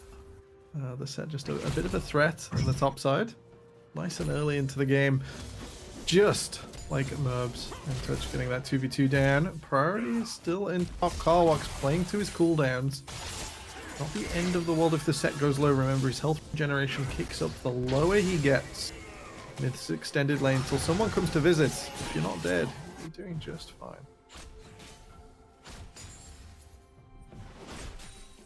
Oh. Get to see where the junglers move. We're really keeping an eye on Kane. It is definitely a lot of counterplay available for opposing team versus its champion. And that counterplay includes trying not to fight. Yes, we have a little competitive workshop each time Kane comes up and it's like, hi, has this team played against Kane? Do you guys know that by not fighting Kane and by just letting him walk into your lane, because he is also camp and gold dependent, as Touch takes a nasty trade. Merbs had to base there on his own. Touch held on. Maybe would have preferred his health bar for a little bit of experience. Fallen is on the way. They have caught social media. Oh, platform from Touch. They try to get onto the Varus, and I do think they have him. There comes the stun. They might get the Nautilus too. And yeah, they give both of the kills to Merbs. They're so good at providing that. And in the meantime, we see that the Carbox is really low. And I don't understand why. Has traded his health bar low and brought the minion wave into him, which means Patoshka is going to get repeat ganks onto Coincidence here. This will be the beginning of the red stack for Kane. Yeah, it's gonna start going on. Gets the knock up. Not enough mana here for Coincidence to really punish it back, but you see a couple of orbs fly towards boss guys. His stacking has begun. That bigger red wave is still pushing away from him, killing minions he's not in range of experience for. That is advantage Carwalks and Patoshka in this top side. And getting the Kane stacks as well. Look at that huge red wave. Carwalks traded his HP down for this. Coincidence found it in a sticky situation as the freeze locks him out. He doesn't have ultimate, so it's not dangerous, but look at the damage Coincidence is doing. Now, just wants to get the tower under, get the wave under tower, but again, bot lane. Flash available for the Nautilus, so if they target him, he's most likely gonna get out. But look at his CC! I might have been mistaken. The damage back from Vieldo is huge, as now it's Rich Gang. They need to be a little bit careful. Charges up the arrow, but the side steps are too good. Here comes Patoshka though. He might be hungry for an attempt, but going under tower, Is that going to be a little bit too ill-advised? He walks into Fallen and touch, big damage, but the damage back is big too. Flashes out. Here comes the ignite from the support, and they get added onto by Mersa, who joins in, and they get 3 kills for 1 in the bot lane, and that is huge for Epic Avalanche. 2 of the kills goes onto the support, of course, but it's still a big win for the Finnish team. Touch on Rich Gang, the only one to pick up a kill unassisted, and that means Epic Avalanche pushed the issue. They respawned. They walked back into lane. Rich Gang tried again, very greedy without spending the gold, without getting those health bars back up. And it means that they do fall in the extended trade. I thought the 3-for-1 there for Patoshka might be a bit ambitious, but instead, Rich Gang just trying a little too hard. And with the catching wave in mid, with people moving around, Haha got a bit of extra farm, but he's still out on the map. That is golden realized. Look at the CC layering here. Fallen will start with the knockup, and then get Braum into Frost. Patoshka just gets away, and Merza so deep out on the side, ghosted to make that flank. Just gets more out of it. Rich Gang, a little bit of a loss there gold-wise. They will get the objective with better tempo. They're forced into a simultaneous reset. It means they are more free to go for these objectives on their way back to lane. Ooh! Yeah, my head was out of it. I thought EA was on it, and that's all right. That's the way this series have gone. I think that's the first Dragon 1 Rich Gang have got, despite some early. Here comes Mersa top lane. Look at the roams. I do think Coincidence is out, as the Haymaker will not reach Coincidence. Yeah, absolute MVPs. Just completely blocked off Merza's Seer. Here again, Fallen. We're gonna try this three group and buy again to accelerate the jinx, and this time Never Lucky's coming. My, this is gonna be so important. It's gonna be close map. Quickness is going down. Let's see the bot lane fight as they try to clump them up. They've gotten 1. That is, it's gonna be 2, and I don't think they'll be punished. They're gonna just push for the turret in the bot lane. I mean, it's 2 for 1. I think Rich Gang and the rest of the team. Yeah, the team will be happy with that. Yeah, teleport back to you. You are putting it back on the jinx, the gold, the set. While it's great to give him some gold, while it's great to give the Kayn the stacks, at this stage, the jinx getting accelerated is Rich Gang's way to victory. Those are the other pieces that stand in front of her. And yeah, getting your AD carry in order can't be complained about. The bigger dive, more got out of it, more plates, more gold for those. Does overstay the fight in the mid lane. Big damage onto Mersa, who goes down. Still helping with the passive, but they get Patoshka too, and a double kill for Fallen. The jungler doing work and getting paid for it. Absolutely, and we saw the efficacy of sort of the glacial comp, if we're gonna have a TFT moment, where the Braum and the Sejuani have layered up their CC for huge duration stuns. I almost forgot that we have 2 melee solo laners and a Sejuani. So Never Lucky able to proc the Sejuani's frostbite so fast. I really didn't see a moment for Patoshka to get out of it. He's so stuck, and I mean, he is not gonna have his boots in a while. You don't want to go on Kayn. You have so much mobility apart from it, so you want to get their items first so you can actually participate in fights. But that means potential mercs. You gotta wait a while till you get it. Here, Never Lucky going hard onto Mersa again. Oh, the good trade. He plays so well on the Yone. The strength of the Yone, just able. And you saw how far he was. He was an entire minion wave away. Just the dash forwards with the Q3, with the E.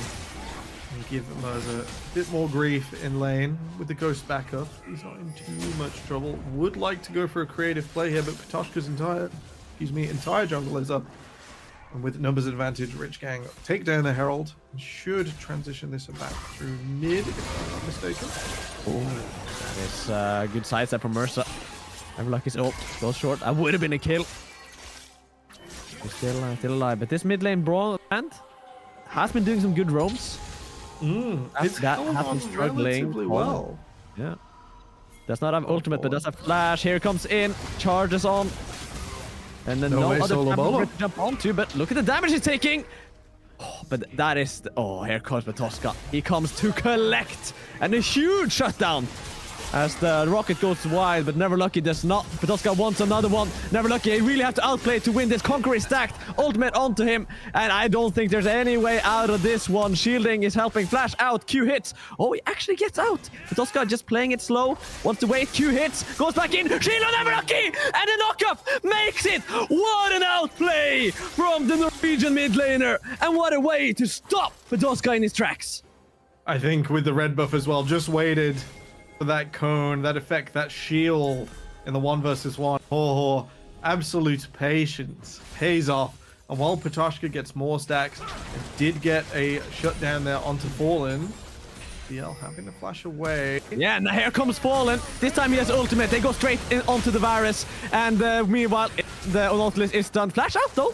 Might keep him alive, but the W of Merbs hits and he can run so fast. He should have been dead if he wasn't that champ.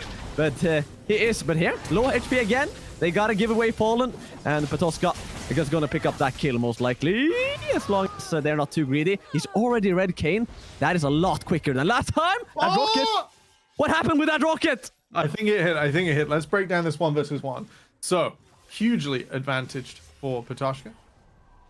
And without the transformation, the ultimate doesn't do a lot of damage. Never Lucky doesn't actually have the red buff. So falls away, waits for his W to come back, and leading with the Q, leading with the extra damage. Just such an easy way to pick someone off in the 1v1. 1v3 here. What? Carbox? Did he? What happened with that ultimate? No, Never Lucky. Well, again, already started the 2v1. He's just going off here. I mean, it's the first time he done this game, but getting two in that situation, he's pretty much 1v3 at the end there. Gives the shutdown to the Nautilus as well. Rich Gang. Yeah, all the kills. Laughing to the bank with that one. Let's have a look at how that started off. So this is during our replay. Carlox comes in. Never Lucky re-engages onto Mercer, uses the ultimate to close the distance. Tries to stay out here as long as possible, but when Patoshka comes over the wall, the position becomes untenable. Baits Carvox into an ultimate that will never complete. The set's ulta, while it puts him unstoppable, doesn't put his target unstoppable if it has a way to evade the suppression. Rich Gang, they're not doing it as cleanly as we would have expected before today's series, but this seems pretty on brand. They're making the best of situation they've engineered. Barely doesn't get that tower. Patoska's there in time, but Merbs. I mean, they've gotten so much money onto this. Oh, my touch is going down, but it doesn't really. It doesn't matter that much. I mean, it's a fourth kill for the North. Kills on the team. I mean, he's doing his job. Here we go, mid lane. Caught out again, Mercer. A little late to the party for Patoska. He's gonna go down, Mercer, with the E damage, but with that tower might be enough to take down the Seju. No, Never Lucky doesn't want it that way. The Penguin dabs and gets his 7th kill of the game. And we saw what happened in game 2 when Rich Gang got a lead. And that was just pure dominance. Oh my goodness. No way.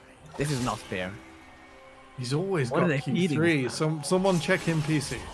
Anyway, Never Lucky with the setup, with this incredible, tenacious ability to just look at his opponents.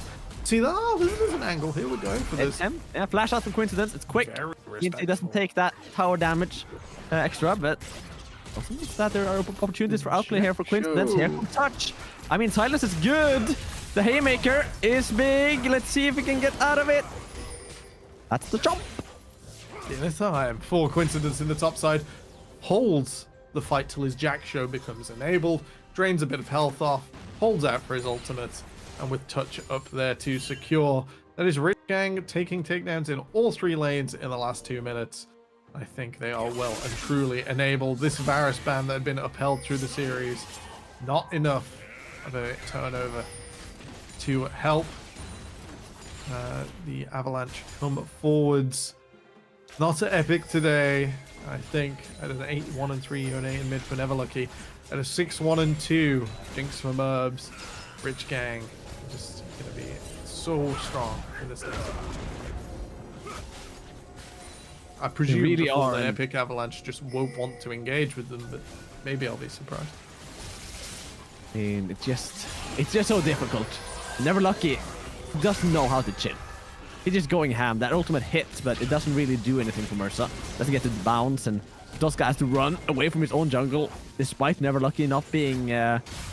Oh, they do catch out the touch, but he's tanky right now. The shield blocking a lot of damage. Here comes the re-engage from Tuska, and yeah, it seems like, oh, actually, they're doing well here. Epic Avalanche, they're locking him down. Big ult from Merb just barely doesn't do the damage.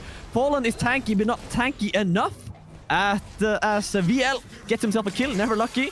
The once one for himself, but this time they're present. And they're gonna try to catch him out. It would be such a huge shutdown to get, but they just give away the Nautilus instead. Never Lucky not done just yet as he flashes in and gets the Varus too. Why not? He's gotten at least 3 double kills this game, Never Lucky. Not sure exactly how much. All right, 1 versus 1 in top side. Not a huge surprise given the way the series has gone. And yeah, once again, a close fight only made possible by Merbs being pushed away. We can sort of, this is a little bit later on. Merza has already blown everything to push Merbs out once, which was sort of that fight around the choke, around the wolves.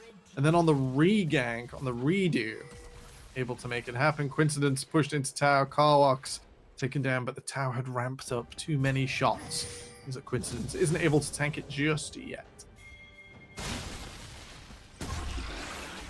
Right now, a full train filled with the highest quality chocolate milk Litago is heading straight towards the nearest station where Never Lucky lives, as he is getting paid tonight after his performance. What a way to take control of the 4th game after having such a huge, I would say, solo performance in game number 3. And now Mersa stuck again, got the help from the Varus, and I think this is their fight as, yeah, Fallen goes down, hooks up touch. Exhaust tries to buy some time, but Never Lucky. This is just a prime opportunity for him to show off. Touch is going down, but here comes the engage from Never Lucky. He does get Nautilus as Varus flashes away. I didn't say much of it there, but with the whole breaker through now. Oh, the 2 carries, so much damage combined. Burbs gets this one. As there's another duel in the bot lane. I want to see this one play out. It is where it's really at. Look at Cho'Gath versus this is League of Legends. Haymaker is storing up. There comes the ultimate showstopper as Coincidence wants to get the Carbox beneath the execute line. He's not going there. does not do it. Here comes the flash. It's the damage there. No! Carbox wins the 1v1. Just one auto attack to end them all. Carbox so holding on. He's pretty much dead there. He only had, I think, 200 health. At a brief glimpse at Coincidence's items and level 2-5 on. Just about made it. Fallen might struggle to take him down here. I think he got what he needs with the Sunfire, with the healing that would come through from his Mythic. Just, those big team fight tools you normally need to take down multiple people. Just enough to get Carwox on his own, even in this state where he's struggling a bit more than previous games. I think it's fair to say. Never Lucky. Hullbreaker in is an absolute invulnerable guard. And look how long it takes to kill that tower minion. Oh, hook hits, ult out. Here comes Coincidence. And the rocket flying upwards does go short. With a defensive ultimate here from Never Lucky, I do not think Rich Gang are necessarily looking for a fight. We're gonna try to push Emerald another place, and that is getting this banned, but just a little too quick with the Ghost. Ultimate is popped, but barely has a Mythic. Does not have the damage to burn through these targets by that alone. At this point, it's just Rich Gang running around and setting up for Merbs and Never Lucky to dunk time and time again. We'll see if they do it once again in mid. Korok sidestep well. It's been doing great this series, but Set doesn't have the same capabilities to take over a match that you might see from a Gwen or even the Camille from game 3. Has a lot of base power, has a lot of strength, but has to cooperate with his team to make it really, really work. And right now, his team has died so many times. Touch caught out though, and that is Carwox working with his team. Gets Coincidence 2, I think. Now he flashes out. Merbs get that kill. And now he's excited, Merbs. He wants to get some more autos down almost down. No, but he hooks himself back in. Fallen is not going to die to that. Carwox is low. Merbs is going off. He's gonna die in the end, but what a way to do it. That's a good night's rest if I've ever seen one. Coffee or not. And right now, Rich Gang are just pushing for towers everywhere. It's a clean ace. And without many of their members in attendance. Rich Gang at this stage crushing the base at 20 minutes. That Baron is fresh out of spawn. Yeah. Epic Avalanche. I think it's well and true that the snowball has fallen off the mountain in this last game, and it's a real shame. They fought so well. They tried so hard. They really made Rich Gang work for it. They're going to wait there for Merbs to respawn to donate the Baron buff over to all 5 members. Charity. And, as Norwegians are known for. In this game, Rich Gang for the first time stacking their own objectives. They've got every dragon. They've got the Baron fresh out of spawn. And that was Epic Avalanche's way back. That was the snowball they were rolling in previous games. Not to be found here. Well and truly broken open. And while the VL has got some kills back in return. Okay, here comes the desperation play from Epic Avalanche. It's this or nothing. As Never Lucky is a little stuck. He has the hull breaker. Does a lot of damage. Lined up. He then waits with his ultimate, but he goes down in the end. Let's see the follow-up. Merbs is still untouched. There goes... no! Touch is still alive! And they lose so many for this. As Merbs is the one to get the fight. He gets a triple kill. And is still excited as he goes after the Varus. Call it a quadra and a full ace. And this might just be the possibility to take down another turret. Look at this damage. They're tanking it without minions. This is pure disrespect from Rich Gang as they're slapping Epic Avalanche with their wallets, with their oil money, with everything in their arsenal. The second wipe, and only at 22 minutes. The Baron has fallen. 2 inhibitors to follow. Merbs looks absolutely incredible. A KDA of 11. And Rich Gang, well and truly, got things going.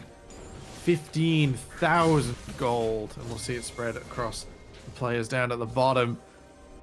6,000 in mid, 5,000 in bot.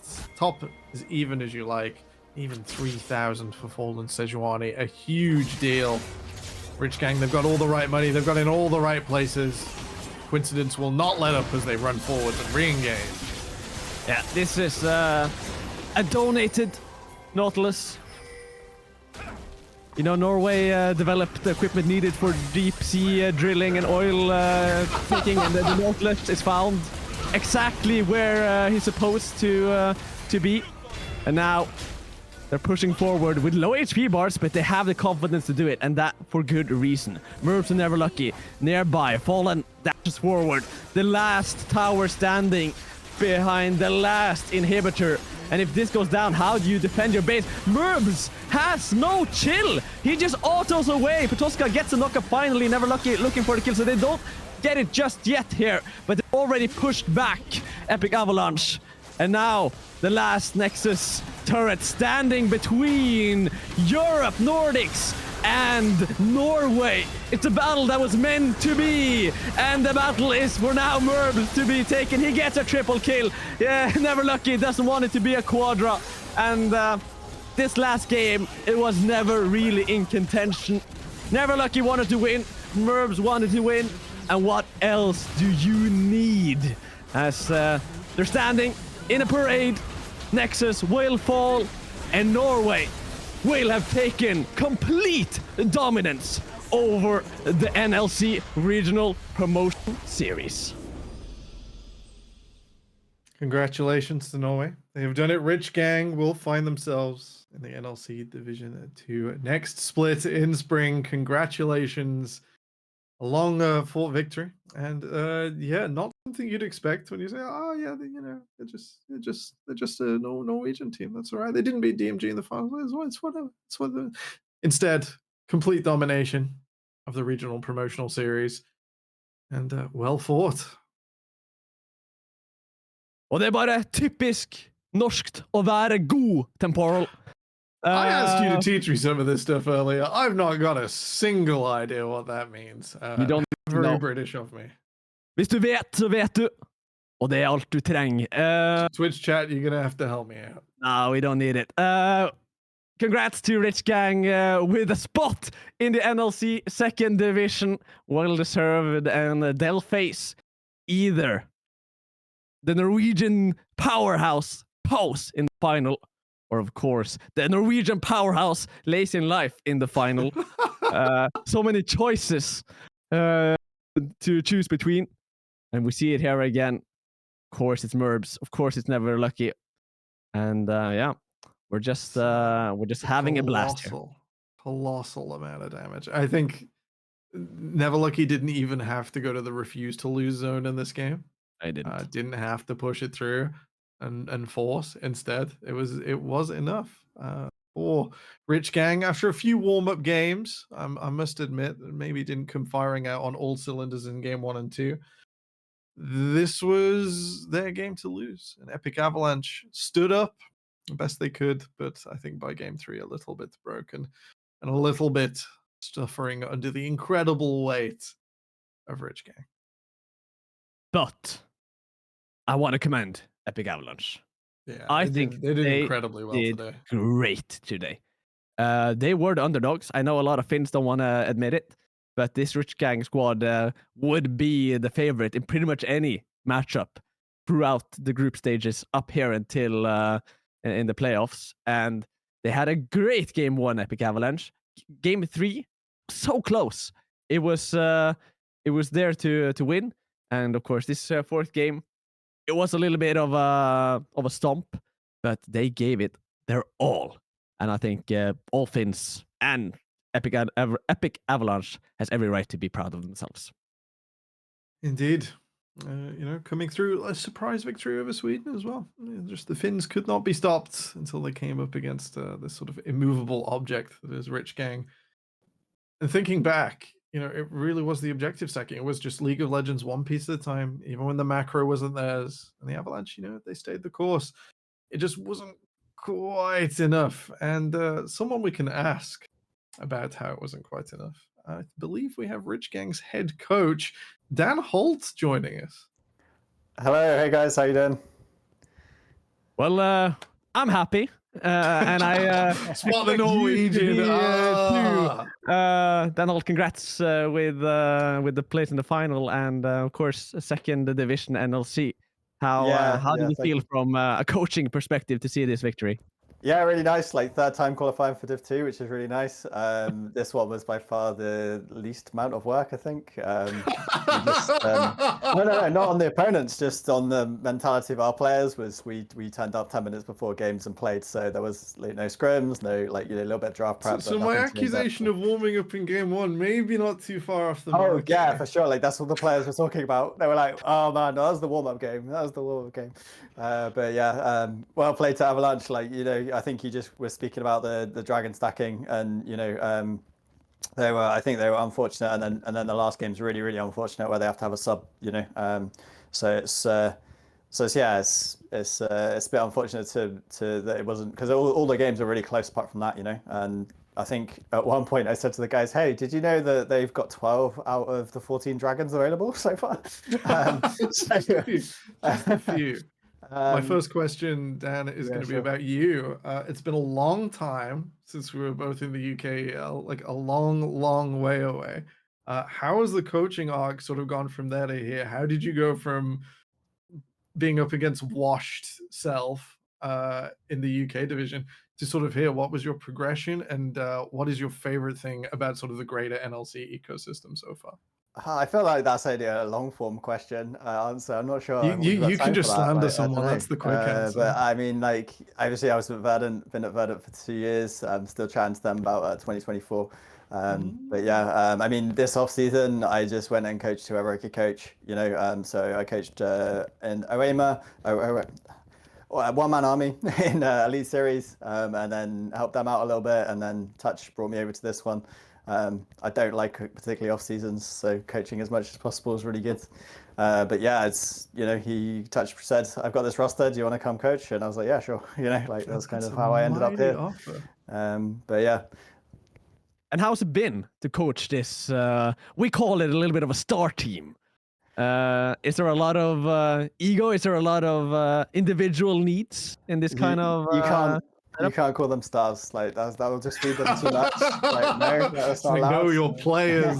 Go out there and No, like Quinn's probably the most starish player. Like, he's always talking about like, there'll be a 4-man play bot side and he'll be like, oh, sorry guys, I got this. And he'll just be top 10 chilling, like he's the guy who's like, superstar. But yeah, I mean, it's just 5 guys that want to practice. They want to show themselves. They're all free agents. So please go and talk to them if you're looking for a player for 2024, and they're trying to get themselves out there to and they're working hard, like they could just go and play solo queue, but they realize, okay, let's play official games and try and get more practice and 5v5s, and hats off to those guys that are actually willing to put their name to it as well. Like, imagine if they didn't win this, right, or didn't get to finals, like how bad it would look for them. They just put their names out there and went, no, we're going to win. We're going to come in. I'm going to show that I'm better than all these guys and I'm going to win, And I think that's from real like bravery from them, and and then it's not like they're getting paid. Asked me about your team on day one. It was like, what do you mean? Like the Norway second seed, like what do you mean? I was just like, no. You look down the roster and you look what they've done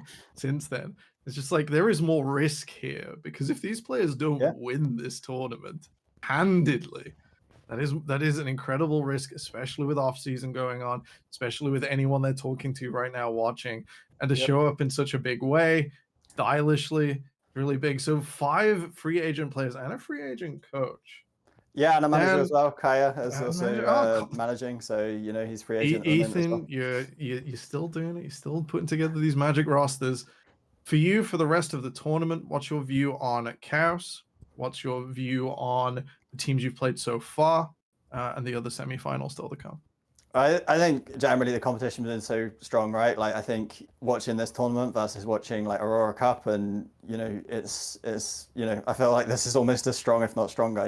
Like I think it just shows how much strength we have in the NLC and the lower leagues, and I think it's not a surprise that the most successful NLC team this year, which has been Verdant, have 3 or 4 members of staff that watch lower divisions, that we promoted through the leagues and brought players through as well.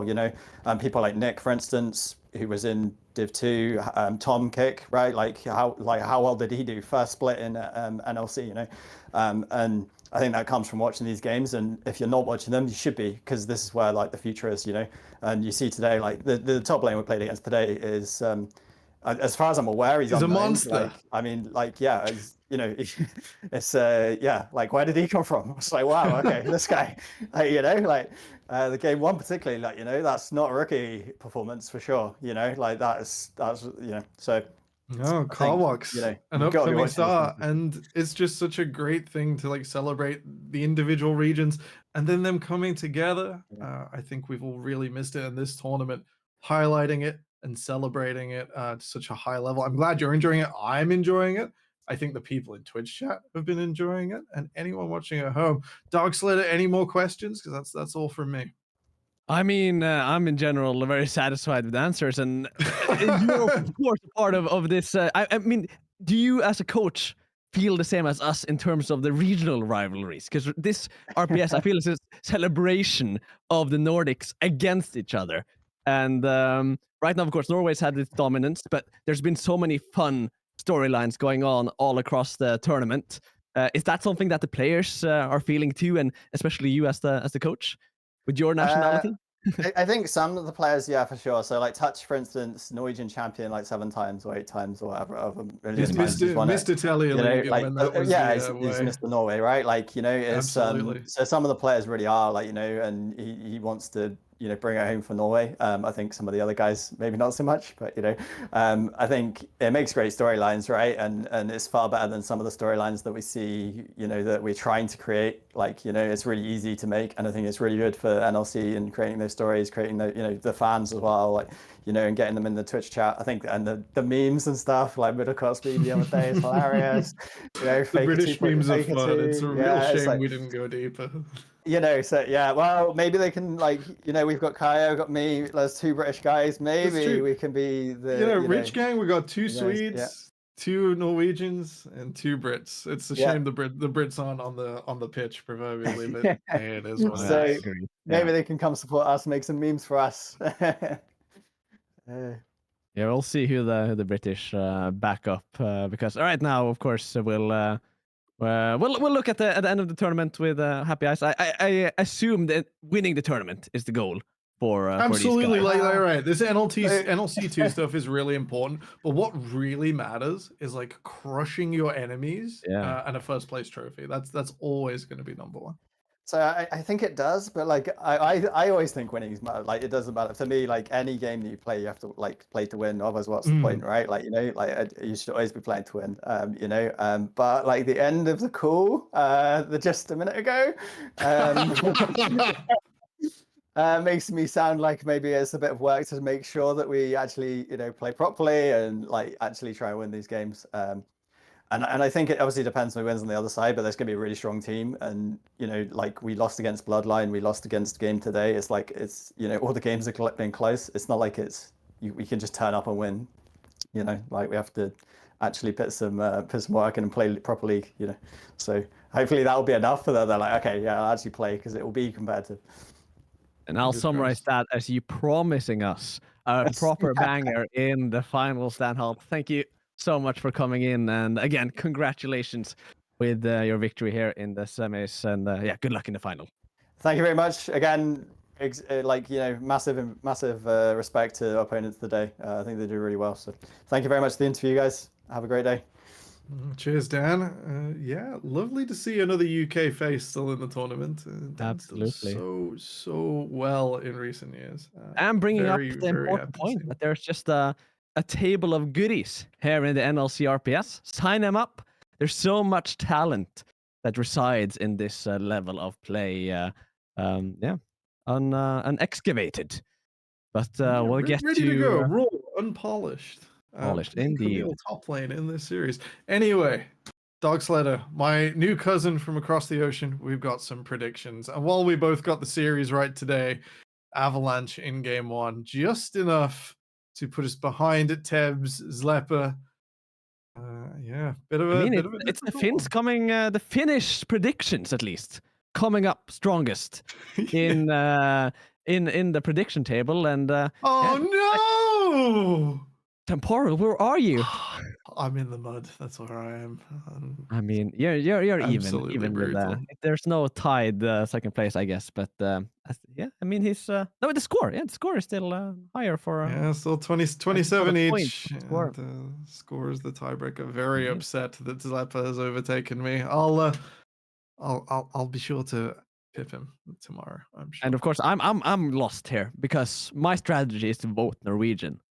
and I am going to do that next round too. The issue is that everyone else has to do the same thing. I have no advantage anymore. What's the difference if everyone votes Norway, huh? I mean, I don't know. Let's see if I mean that should be the goal, right? We should all root for 4 Norwegians on top. That includes me. And with that said, we'll round out the day. It's been a half marathon at Temporal. It's been some exciting games. There's been a lot of tempo and a deserved win and also a deserved applause. Both directions. Really showed up. As you can see, I suspected 3-0.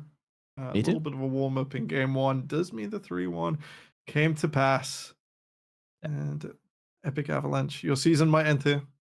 You've done very, very well to come this far, standing up strong on the day.